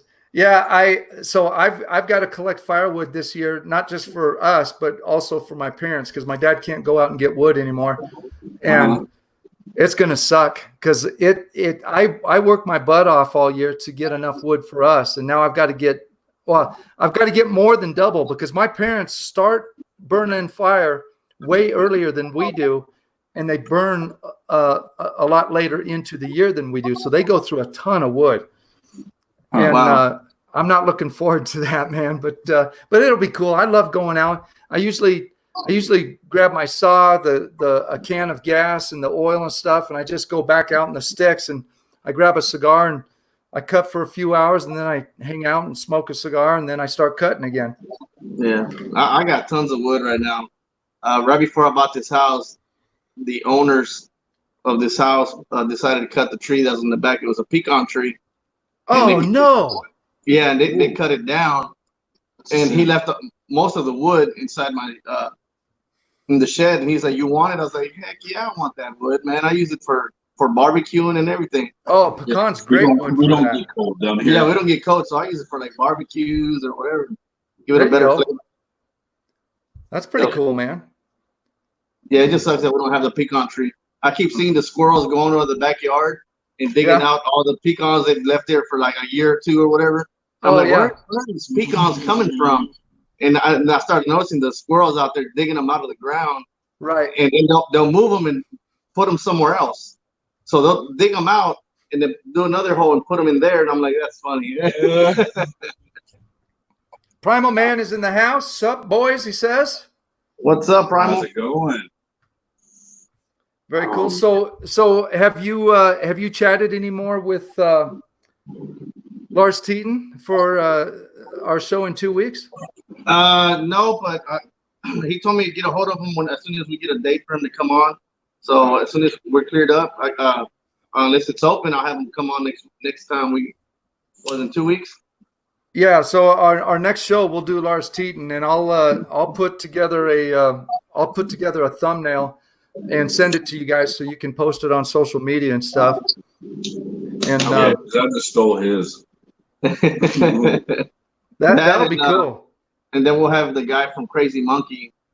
That one should be good. That's a good one. So the Crazy Monkey guys, those guys are over in Europe, right? Yeah, but we're not going to be talking to them. We're going to be talking to the broker that got everything started here in the U.S. Okay. Yeah, because the other guys that I know of, they really don't speak any English, or if they do, they're Swedish. Okay. I mean, that's where all the cigars are coming from. So he'll get a small shipment every time, and as soon as he gets it, he's already sold out. Oh yeah, he told me that the amount he got a shipment in, and he only had for himself. He was only able to get 2 cigars. Yeah, they're literally. Oh my gosh. Yeah, whenever we posted we're the only ones that have that whole 10% off the cigars. Okay. So as soon as we posted it, everybody went and got them. And wow, that's crazy, man. He was the guy when you guys were on that show. Yeah, Bleacher says stop talking about your wood. Yeah, I see that. That's why I'm laughing. So he said he was going to send me one, but I imagine since I know there was a big run on those, and I knew that their quantities were really low and stuff. So I wasn't really holding my breath, but that'll be very cool. He sold out before he even got them in. As soon as we posted it up, he's like, "Man, dude, they're selling thanks to you guys or whatever." I'm like, "Really?" I couldn't believe it. I was like, "Nah, it ain't because of me, bro." And he's like, "No, they're all saying it's coming from your channel." Oh my gosh! He says, "Literally, it's flying. They're getting it in and it's gone." But it's a really, really good cigar, man. It's well worth it. So you haven't had it yet? I haven't had it yet, no. And so I don't know if you guys can hook me up, or if maybe they can send me one before the show, because I'd like to smoke it on the show with them. Yeah, but I'm gonna tell them that. Because I mean, I'll tell you what. If he sends you some, and if he sends us some, if he doesn't end up sending you some, I will gladly send you. Yeah, I send at least 2, 3. Yeah. So you can have one before the show, and then Oh, that'd be cool. So you can just actually enjoy it and. Because you guys really like that cigar. That was a cool video. Yeah, it really got me by surprise on how good that cigar was, and we'll say what we're thinking at that moment about that cigar, about cigars. And it caught me by surprise. I was like, man, this is a really good cigar, man. So Smoking Ronnie, what about to your comment here? What about Applewood, man? I've got a bunch of Applewood for doing in my barbecue, in my smoker, And I think applewood is pretty darn good too. Applewood's good. Yeah, that's what we usually use for when we did cook-offs and stuff. We used applewood, apple and mesquite, but mainly apple. Yeah, mesquite. We use a lot of mesquite. I've got like 60 applewood trees on my property. And they've gone kind of feral. I've cleaned some of them up, but they were left alone for years. And I mean, the trees on my property are probably, I'll bet they're over 100 years old, man. They're all gnarly looking and stuff, but some of them still produce apples. And my goats love them, man. When the apples come on the trees, the goats will. As soon as they start falling, the goats just are all over them, man. I seen your videos with your goats. Yeah, and sitting in what was it? What did he say? Was it rabbit poo? What did you say in that goat? It was chicken crap. I sat right in yeah, that's what it was. So chicken crap will either be sort of hard and doughy like, or it'll just be like total diarrhea. And what I sat in was diarrhea. It sucked. I died laughing when I seen it. Yeah. So speaking of my goats, man, my wife, about a year ago, my goat, her production went way, way down. We were only getting like maybe a cup and a half or 2 cups a day. And we were trying to figure out why her production went down. Anyways, up to that point, we had not bought milk in almost a year. So I went to the store and I bought some milk, but I think I bought like 3 gallons of milk or something. But we got Minnie producing again. And so we just put the milk in the freezer and we forgot about it. So my wife took one of those gallons out and thawed it. And she said, we got to get rid of this because I need the room in the freezer. So I had a glass of that store-bought milk this morning and I just about threw it up. I was like, how the crap was I drinking this for so many years, man? It's nothing compared to goat milk, and I don't ever want to drink store-bought milk again, man. So you only drink their milk? I mean, do you eat the goats? Do you feed them and to a point where it's time to eat? That's why we're trying to make room in the freezer, because I'm going to butcher one of them, and I've been wanting to do it the last 2 weekends, but my wife keeps telling me no, we still don't have enough room in the freezer. Yeah. So we're trying to make room so I can do that, but. Yeah, and she's at my 2 older goats. They're past the age; they wouldn't be very good eating right now. But our younger one, and I think our younger one knows something is up because she's always been really ornery and sort of mean and stuff. But man, like the last 2 months, she has just been in love with me, and she just wants me to pet her all the time and stuff. I'm like, you must have heard me talking or something, man, because this is all new. That's funny. I'm just about to the nub on this thing, man. You should sell that to barbecue guys. Smoking Ronnie says I should sell the applewood. Fruitwood is for chicken, he says. Okay, that's good to know. That's because I love chicken, so I don't have a problem with that at all, man. Oh yeah, it's great with chicken. Prima Man had the Christoph last night. Halfway through, it fell and the wrapper cracked. Oh, that's a bummer. Oh, which Christoph was it, man? I love Christoph cigars. Oh, I love this Christoph. I just dropped mine. I shouldn't have read that. I just dropped mine. I don't know where it went. Hold on a sec. I got to find my cigar.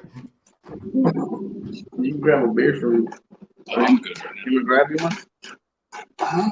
Can we grab you a beer? Oh, you're trying to get me drunk? No. I mean, if you're getting up, then sure. You found it? I found it. I damaged it a little bit, but it's in. Oh, it cracked. It cracked on the wrapper. Oh man! Well, good thing you're at the nub. It's a good, yeah, good thing. Fire Bleacher says, yeah. That's the one thing I worry about my barn is that my barn could go up real easy. My barn is 100 years old. Oh man. Oh wow. and underneath my barn is all total. Underneath my barn is probably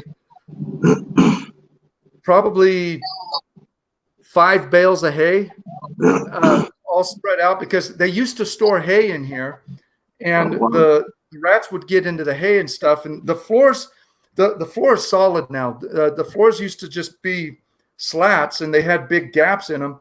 And I'll tell you kind of a funny story. About last summer sometime, I was smoking a cigar in the other side. The other side still has the open floor. And I'm smoking a cigar, and I dropped it, had a hot cherry, and it dropped right in between, right on that hay. And I freaked out. I was like, oh my gosh. I was like, what am I going to do? Well, I also had to pee. So I peed between the slats and put my cigar out. That's the way to go. Hey, you got to do what you got to do. No, that's what you call an emergency. Yeah. Kept my barn from burning. Oh man.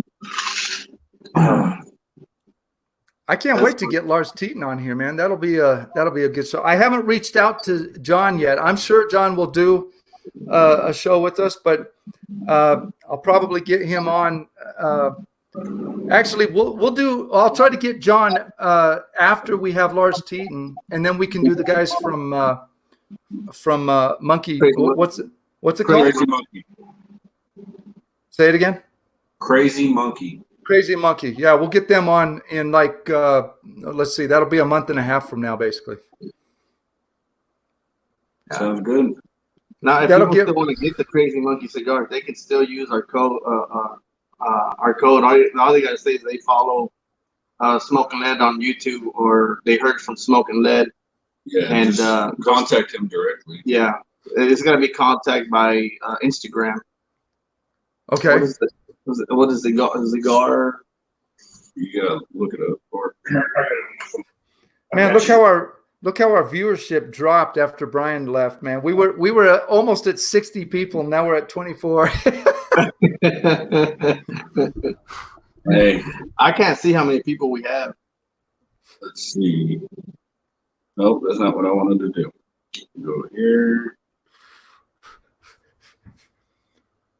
Oh man, that was a good cigar. I needed that today. Alive, and I'm gonna be.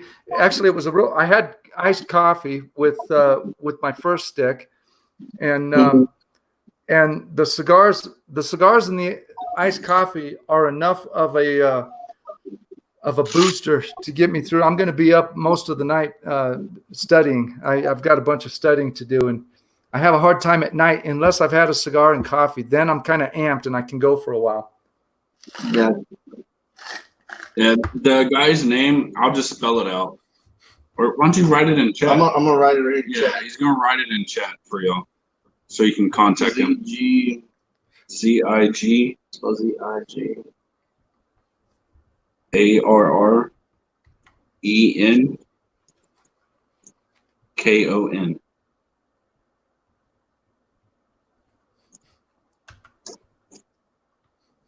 Yeah, contact him and let him know. That's his Instagram. Yeah, on Instagram. Yeah. You'll see that. I mean, it's also the same. Oh yeah, it's on Facebook too. Yeah, it's the same thing on Facebook as well. Oh, I don't think I'm following him. I think he asked me to follow him, and I must have forgot to do it. Zagarin, wow, how do you say that? Zagarin Khan? Zagarin Khan, right? Sounds Zagarin Khan. That's what I would. Yeah. Oh, 2 R's. I screwed up. It's 2 R's. Yeah, he's a really nice dude. Okay, there we go.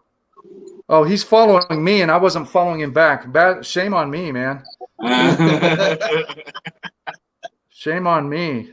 So obviously he doesn't want the cigar bad enough. No, I remember him. I remember on that show you guys did. Back when you did the review, he he mentioned me and said he was going to follow me and stuff. I don't know how I missed it, but anyways, I'm following him now. My bad. They want to know what you're studying for. What's that? Oh what my gosh! They want to know what you're studying for. So I am learning a programming language, Python, and Python is sort of it's kind of the language everyone right now that everyone breaks into if they want to learn language, and in particular, it's really good for automating tasks. There's a ton of stuff you can do with Python. It's a freaking awesome language, but my brain just doesn't work like that. So I've been working on it for close to a year now, and I barely feel like I'm making any progress. But today I had a breakthrough and I started doing some really cool stuff. So that's why I want to stay up late tonight. I feel like I've got some momentum. I kind of want to just keep into it. And what is it again? It's called Python, like the snake. And it's a programming language. You can do all kinds of things with it. What I want to do with it, I've got two things I want to do with it. One is I have had an idea for a cigar app that I want to write that I've been thinking about for probably 6 or 7 months. So I don't know when that'll come because I got to get better at it. But the other thing I want to do is just automate some of the tasks that I do day to day in my job and stuff. And Python's awesome for that. I mean, when it comes to automation, that's probably the tool everyone uses the most. Most of the stats and the information that we're getting right now about COVID and the coronavirus and stuff is being collected and given to us through Python. Huh. That's pretty cool. Bleacher gave me a thumbs up. Yeah, Bleacher, are you a coder or you work in tech, man? I think you told me what you did one time, but I don't remember. I don't remember what it was. Guys, this Fast Eddie, he's got this on their website. So the Fast Eddie is a Blackbird cigar. It comes from Blackbird, and he's got these on the website right now for $12, and it's a good stick. It's a really good stick. I might have to buy some. Someone in the chat tonight said that they were smoking the Good Life. Yeah, I've seen that. That's another freaking phenomenal cigar. The Good Life and My Blue Heaven, both of those sticks, I bought a bunch of those after I smoked them because they're freaking awesome cigars. Yeah, he said Bleacher said he works in Public Works. Public Works. Cool. Public Works. So he's either been wearing a mask or he's not working right now or something. Yeah, they're fixing to open up Texas, starting in May. Oh yeah. So a lot of businesses are going to start opening up. Yeah, they already opened up not fully opened up the malls. Yeah, but you can order online and they'll walk your product out to you. Oh wow! So what about the cigar lounges? Have they stayed open or have they opened back up? Our local cigar shop has been open. Yeah, you walk in there like nothing's happened. The whole time. Yeah, okay. Like nothing's happened. You walk in there, pick your cigar, and walk right now, out. As for lounges, I think they're closed. I don't know about that. I think they only have like the curb where you go and tell them what you want, and they'll bring it out to the curbside or wherever. That's cool. Cigar shop, he stayed open.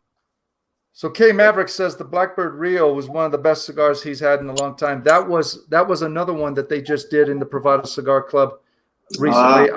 I did a review on it. Well, I think I did an unboxing, and I was smoking it during the unboxing. Yeah, that was also a really, really excellent cigar. Have you had any Blackbirds? I haven't had any of the Blackbirds yet. Because I had the line that he has at the shop, and I think the last Blackbird I had was the Nest. Okay. Didn't you get like a sampler or something? You had the whole line, didn't you? Yeah. Yeah, because you were posting just bought pictures every of those. single stick. He didn't have it as a sampler. I just. Oh, okay, gotcha. I had no clue if they were good or not. I just bought them all. I was like, "What the hell?" How were they? Some were on the lower side, but okay, for the most part, they were pretty decent. Okay, that's cool. I mean, I bought the Nest multiple times, and I'd be lying if I told you if I remember the name, but the label is purple. Purple, okay. And that one I enjoyed a lot. Yeah, they've got some cool branding. I like their branding and stuff. The cigars that they did Privada, because of some kind of licensing thing, they couldn't actually say Blackbird cigars on them. So they came up with these bands. This one was the Fast Eddie. I've had the Fast Eddie sitting in my humidor for quite a while. A lot of people have said, "Oh, it's a great cigar," and I wasn't sure when I was going to smoke it, and then tonight happened, and I was like, "Okay, I got to do it, man. It's the night." Yeah. My freaking little ashtray from my smoke chest is plumb full right now. I've got 4 cigars in there. The ash, so it's time to empty that thing, man. Man, as for that whole chest thing, I'm slowly getting stickers in. Slowly. Oh, that's right, because you wanted to do the stickers. And so what kind of stickers are you thinking about doing in it? Oh, I'm just doing strictly only YouTube reviewers. Or not YouTube cigar reviewers. Let me put it that way. Cigar reviewers. Oh, okay. So you're collecting stickers from different cigar reviewers that I enjoy. All right, gotcha. Very cool. Did you guys get the? Caesar, I sent you guys what, like 4 more? Oh, that's right. That's right. I gotta get them. Yeah, he don't give me anything. Last one I got was the what you call it, the patriarchal smoke. Yeah, he sent me 4 of those. Well, that's perfect. That would go on the thing. Yeah.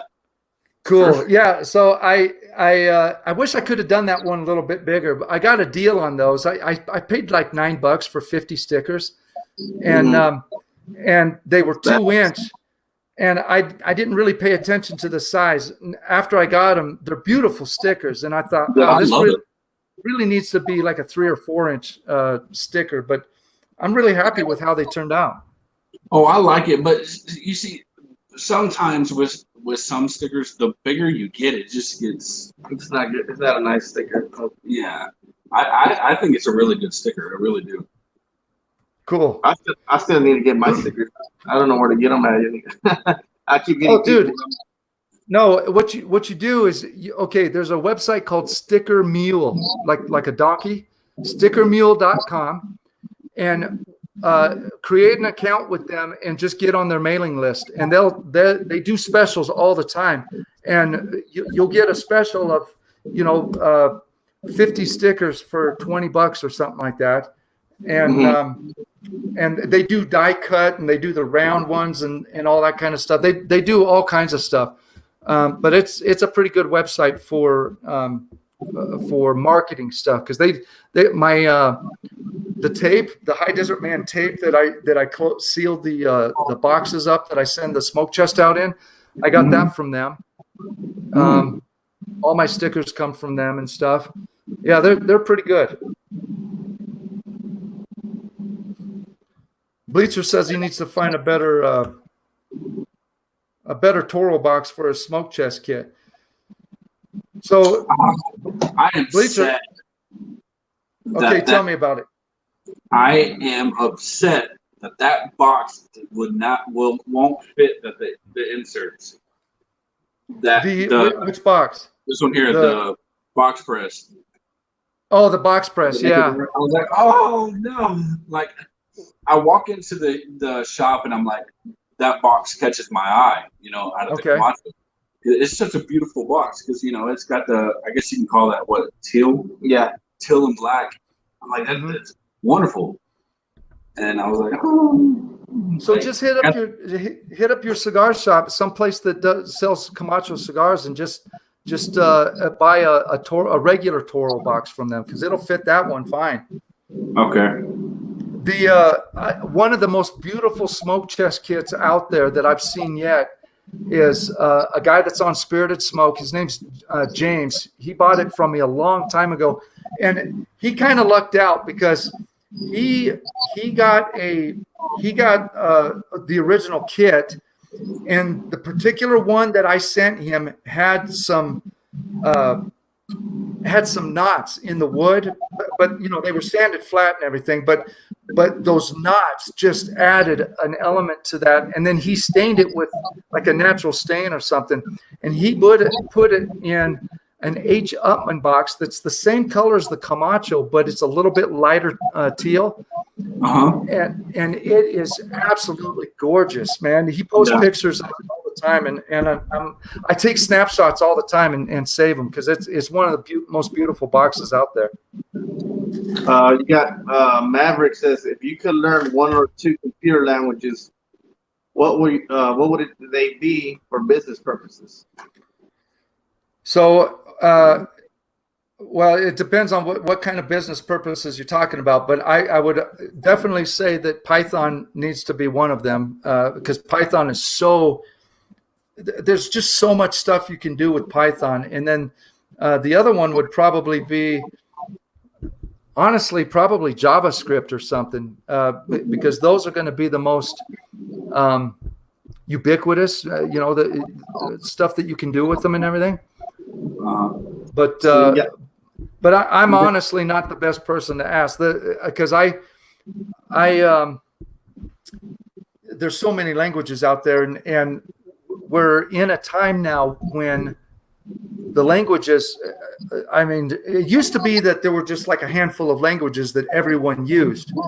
But then in the late 90s, into the 2000s, stuff started blowing up, and now there's so many freaking languages. But it seems the general consensus is that for starting out, the best one to do is Python.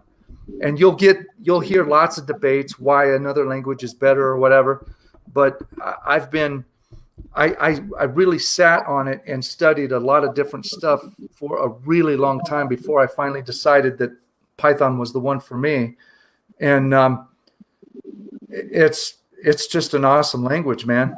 There's so much freaking crap. You can do, like in my industry, mostly what people do is called scripting. So scripting is kind of like, if I'm going to configure a network device for a customer, if it's just one device, I'll just configure the device, no big deal. But if they've got like 15 devices and I just want to streamline, and a lot of the configuration is going to be the same, except for like the IP address and the host name, stuff like that, then you can write up a quick Python script that'll just create your config for you and blow it up onto 15, 20 devices. And so that's scripting. But you can also do GUI, graphical user interface. So apps, there's a number of apps on both app stores that are written in Python. I'm working with a guy at work right now who started learning Python around the same time I did, and he's started creating an app that's pretty stinking cool. So there's all kinds of crap you can do with it. That's pretty cool. Jeff says, I need to send you guys some of my stickers at Smoking Things. At Smoking Things, I'm going to look you. Are you on Instagram? Yeah, find out so we can follow him. I'm gonna find him right now. Smoke. Check him out. SMOKN Things. Check Instagram. I'm not sure. Oh yeah, I know this guy, and I am following him. Yeah. Oh, I can't blow it up. Hold on, I'll blow it up. Smoking. He's got a cool logo, man. It's I don't know if you guys will be. Here's his logo. Guys, look at the screen. That's his logo. Oh, cool. Okay. The little bird on a cigar, and it says Smoking Things on it. It's pretty cool. What's the meaning of the bird, Jeff? What's that bird mean on there? Called you the bleacher. Called you a nerd.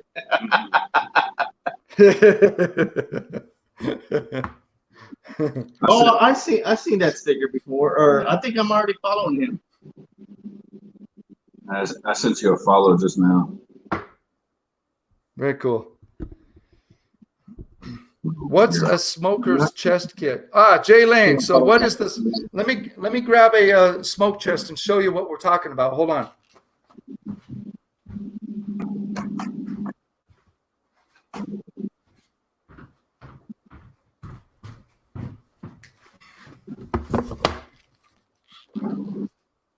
Okay, Jay Lane. So the smoke chest, first there was the smoke chest kit. The smoke chest kit was just inserts that you would put into your own box, and they were designed around the Camacho Toro box.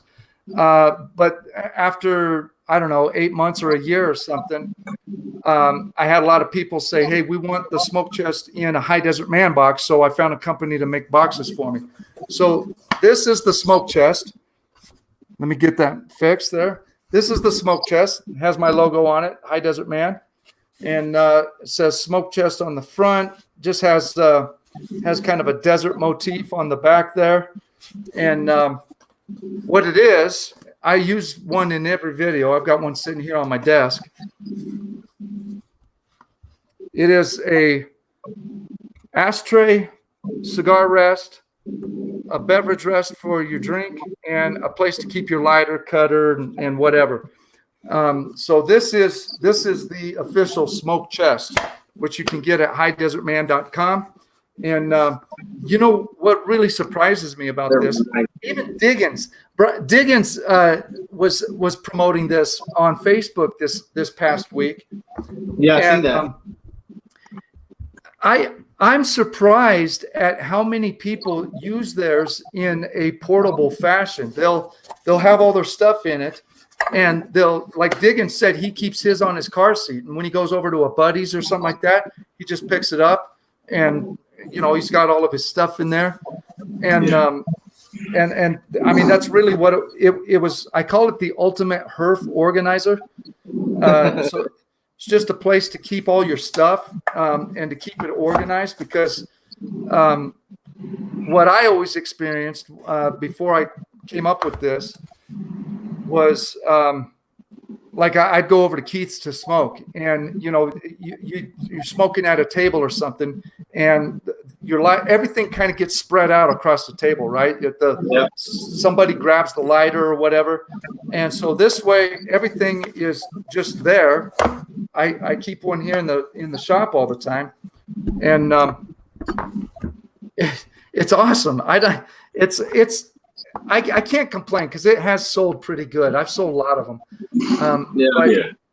But I really thought that it was going to sell a lot better. But part of it's probably because I haven't advertised in, like, I'm sure if I advertised in, I don't know, like Cigar Aficionado or something, I could probably move a lot more of them.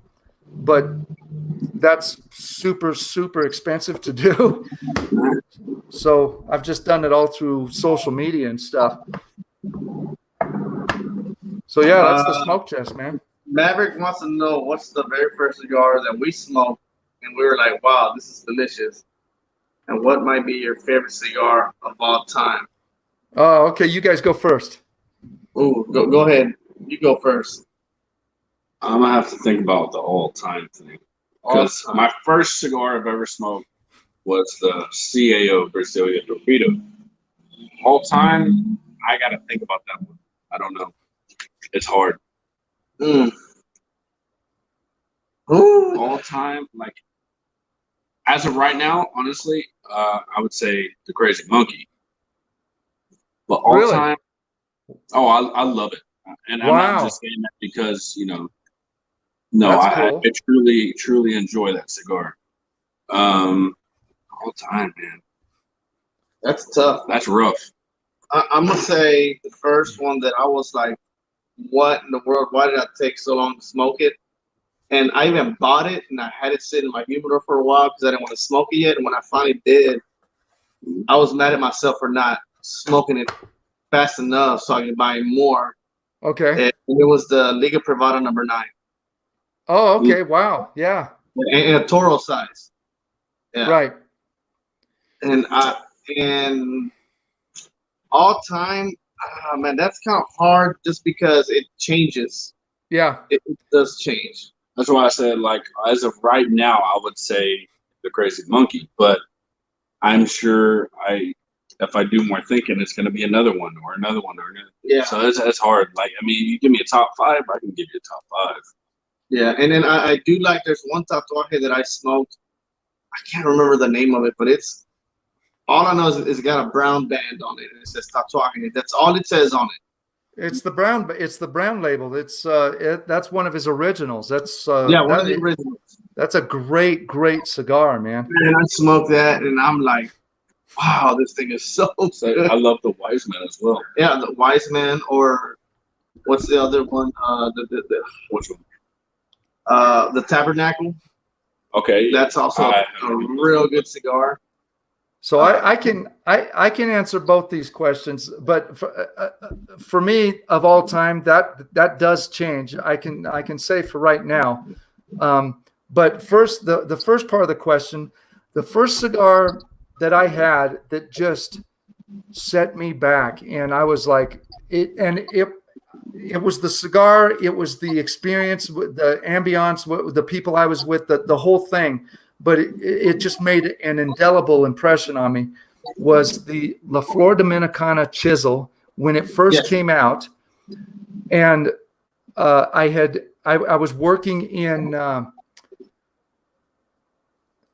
was in Ohio somewhere. I don't remember where, but it might've been Charlotte or something. But anyways, worked all day. We were deploying a new site, and we went out and had a freaking amazing steak dinner, big steak dinner and stuff. And the two guys I was with both smoked cigars, and we were like, hey, let's go hang out by the pool and have a cigar. Yeah. And I lit up that chisel, and oh my gosh, it was mind-boggling. It was so freaking good, and it was the perfect cap on the night. You know, that's one that I had in mind that I was going to say. It's one of the chisels, which is the black label one. I think it's chapter 2. Yeah, chapter 2. And another one that I just remembered right now, I can honestly say, I guess all time, because you pick it up, it blows my mind every time. It's so relaxed. It's an amazing cigar. It's the Cohiba Nicaragua. Cohiba Nicaragua. Okay. That's a good one. That's the one we did. The blind review. Yeah. Well, also, I like the Lennox as well. Oh, the Lennox, man, that's such a good stick. So right now, for me, my favorite cigar at this point in time is the Crown Heads La Coalición in the Sublime size. I love that stick, and I'm smoking them like crazy. That's a good cigar. It really is. Yeah, it is. There's, I think that cigar, there is an element to that cigar that I have not been able to pinpoint. There's a flavor that is very different, and it's very subtle but very present in the cigar through the whole stick. And every time I smoke one of those, I'm just like, I wish I could figure out what that flavor is. But man, it's different. The cigar as a whole, it tastes like some other cigars and stuff, but that one element just adds something to it that just blows my socks off every time, man. Yeah. Let's see, that's like the cigar you had sent us, the Russian one, the Hammer and Sickle.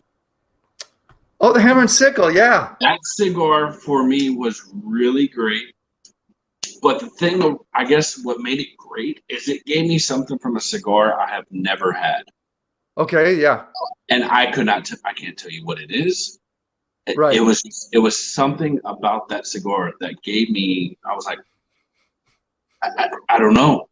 It literally left me speechless. Like, I was like, what? Like, It was really good. So those Two Guys Smoke Shops, the Cigar Authority, they've been a regular carrier of Hammer and Sickle for many years, and it's kind of a sad story because the founder of the company just died, I think like 2 years ago or last year or something, and it was kind of out of the blue. It took everyone.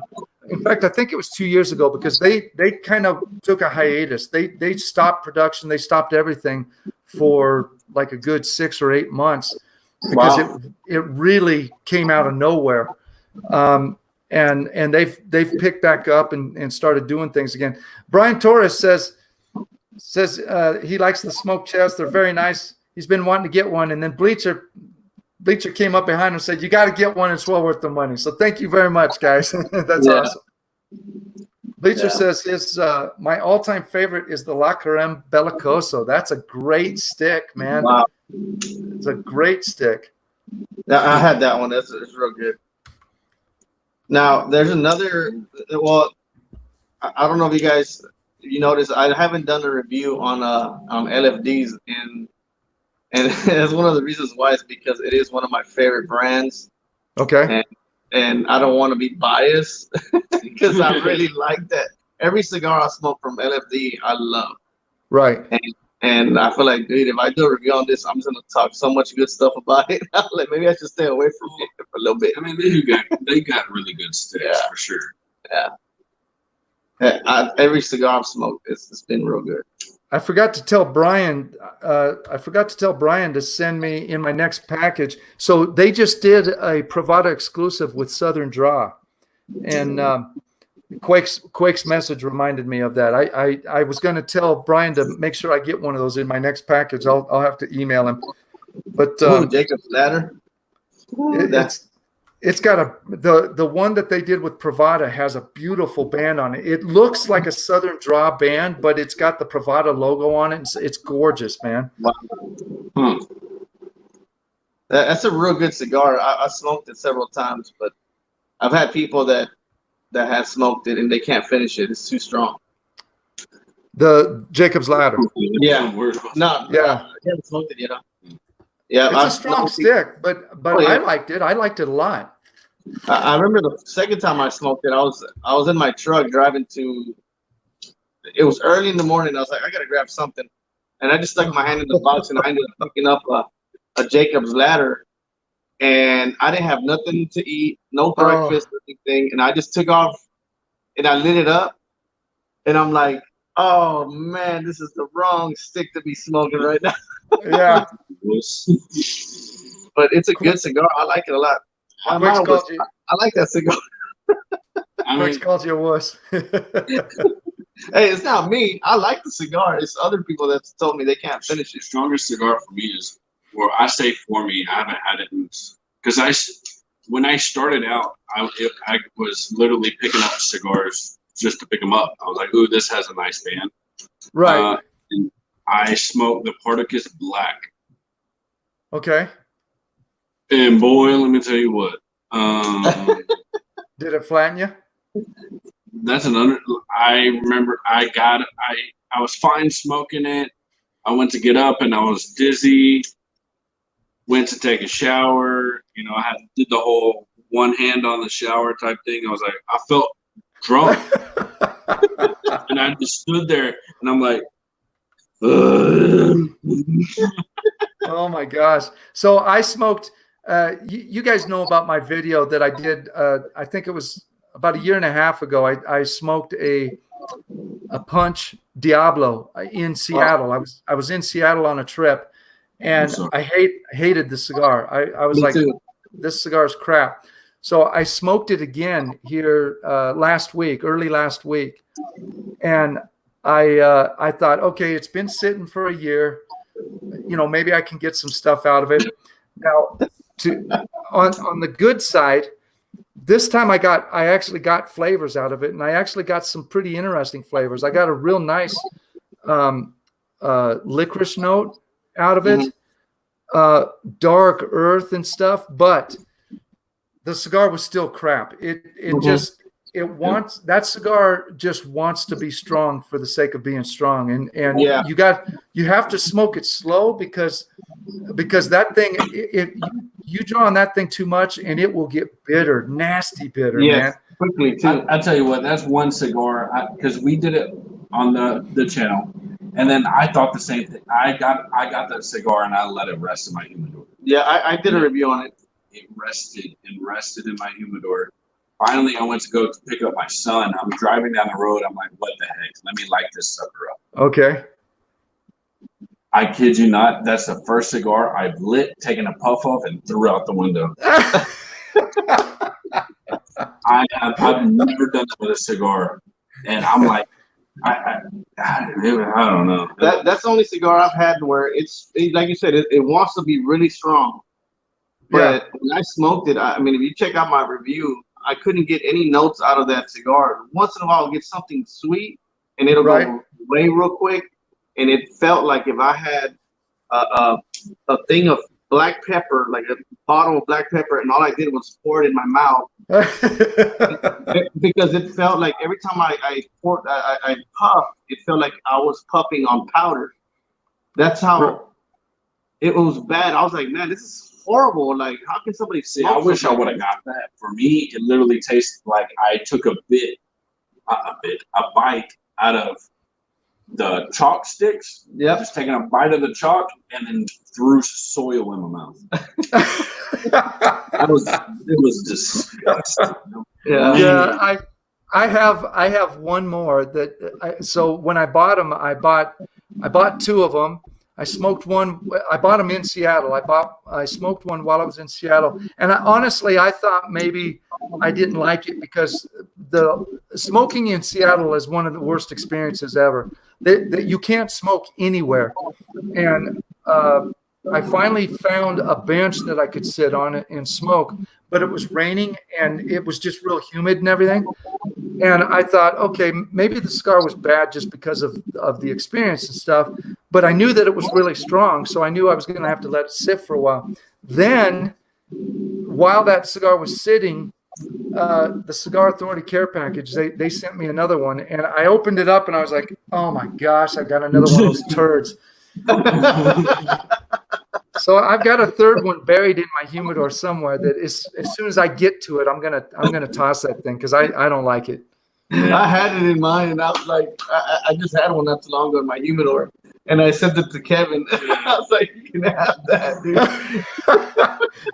Kevin from Cigar Prop? Yeah. Maybe he'll do a review on it. That would actually, I think he's already reviewed it before. I don't know. I don't think so. I'm gonna check real quick. I know. I seen Lee Mack do a review on it. What else? Yeah, Lee Mack did. I don't remember what his thoughts were on it. He liked it. Oh, he did. Yeah. Yeah, you know, Lee Mack and I have very different tastes. There's been a couple cigars that I've told him, "Oh, Lee, that's a great cigar," and he doesn't like it at all. He and I have very different tastes. I don't see a review on it from Kevin. I could have sworn he did that. Maybe he didn't, though. It'd be interesting to see if he reviews yours, though. That'd be cool if he does a review on it. He even said, "Man, I can't believe you went that long." Or the cigar, I think one of the comments, because I was really trying to finish that whole cigar, and I was like, "Man, this is so nasty. This is not. It's not like it's strong and it's kicking my butt. It was just a nasty cigar." I don't think I don't like punch at all. Yeah, I think you're right. I don't think he did it. I'm not finding it, but. Yeah, it's that's a garbage cigar. It's, you know, they had a cool marketing thing behind that, and it had a cool band and all this stuff. But I think whoever blended that just said, "Oh, just throw a bunch of Lajero in there and we'll call it AJ good." Fernandez. Yeah, that's what it was. It came from AJ Fernandez. Yeah, you know. And I was like, I don't like it stuff enough. AJ's interesting because AJ makes some sticks that I really like, So with AJ, I either really like it or I don't like it at all. There doesn't seem to be any in betweens with him. Yeah, I'm the same way with him. Like last year, my last year's #1 cigar was one from AJ Fernandez, which was the Trinidad Espiritu, right? Okay. There was Yeah, and that was it was he blended that cigar, and it was a real good cigar to me, and I was surprised that it came from him. So Brian Torres says, what RH do you guys keep your sticks at, and does high altitude and dry air have a real detrimental effect on cigars? So I keep my cigars. So okay, let's talk about RH real quick. So in your humidor, whatever you keep your humidor at, you have to understand that if you have a meter in there that's reading, let's say 71% RH, it's reading the ambient air in the humidor. It's not necessarily telling you what the cigars are at. It's just telling you that your environment is good. The only way you're going to know what your cigars are actually at is with the Cigarmatics humidimeter. This is not necessarily a plug for them. It's just true. That's how you're going to know what the actual cigar is at. Now, with regards to, so my humidors generally are at about 73% RH, but my cigars, even my cigars that have been in the one of those humidors for a year, generally only read in the mid 60s. So it takes a really, really long time for cigars to equal out and balance with the environment that they're in. But for smoking, I prefer my cigars to be anywhere from about, I honestly, I can say anywhere from 60% to 65. Anything above 65, I start to have bad experiences with them. Thanks for hanging out with us. Who's leaving? Bleacher. Hey, Bleacher, take care, buddy. Yeah, I usually keep I have like 3 humidors, and they're all usually around the 67 RH, between 68 to 60. Each one is different. So I have one that's always at 69. That thing does not move. And then I got other ones that they're either between 67 and 66, the other. And then my temperature in the house is at 70, 71. I bet you keep it at 69. Yeah, I do. So Tim Allen asked me, what's the best cigar I've had on my bidet? I got to take that picture and post it, man. I'll tell you, it will change your life, my friends. You got to have a bidet. It will change your life. I'm sold on it. I told my wife, but she doesn't like the idea. It's amazing. Well, I don't want to get gross, but you start to think differently about just about the whole process. And I was talking to my wife about this the other day, and I said, I've never really thought much about it, but technically, when you're wiping your butt with toilet paper, you're smearing, right? That's just what you're doing. And I like the clean that you get from a bidet. You know what? And you're right about that, but that's why I go back with like baby wipes, wipe afterwards, and then I go back with regular toilet paper and just wipe again to dry it up. So you're using a paper bidet basically. Yeah, basically. Make sure ain't nothing there, because ain't nothing shooting up over there. You'll just get the shower and just spray it. Oh man. Yeah, my wife was giving me crap. No pun intended. So I went to the bathroom today. We've got 2 bathrooms, and only one bathroom has the bidet. And I was like, oh my gosh, I got to go to the bathroom. I'm running through the kitchen, and she goes, funny how you're picking the bathroom with the bidet. I was like, don't bother me right now, Pam. Tim said you got to do a bidet review. There you go.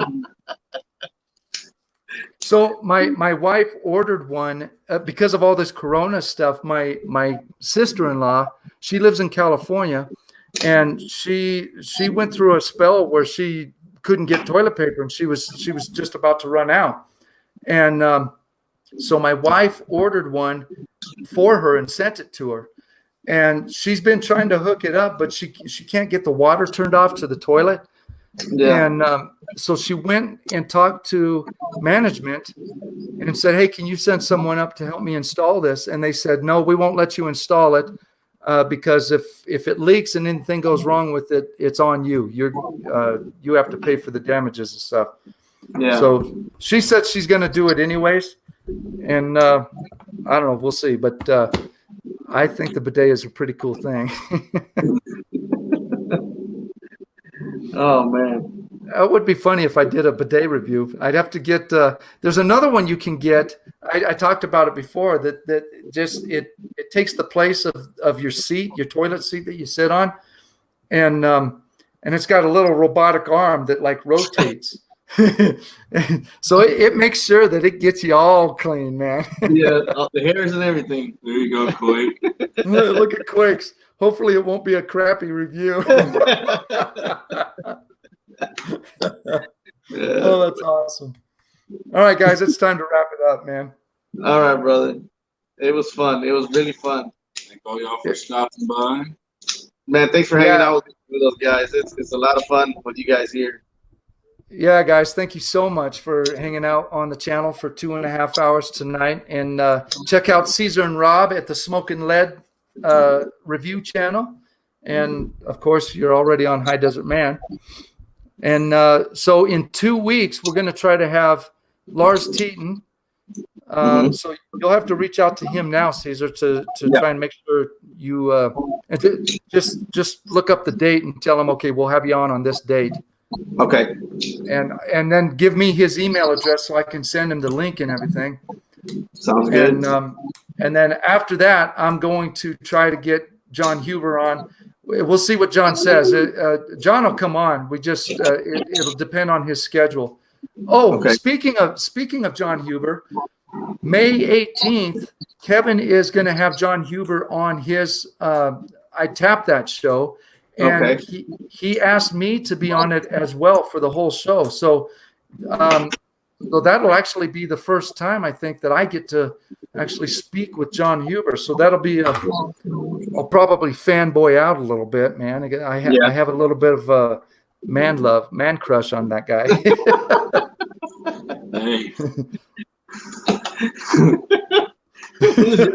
What? You want to I ain't saying nothing. You want to get your man crush on? No, I didn't say nothing. Everyone's got one though. No. Octavius Green says, "Butt clean." That's awesome. All right, guys. Hey, everyone, have a great night. Oh, Caesar. By the way, I saw that you called me a couple days ago. I didn't get the notification that you tried to call me until like a day and a half after the fact. So anyways, I'm sorry I didn't answer your call. I'll call you back, bro. No, that's cool, man.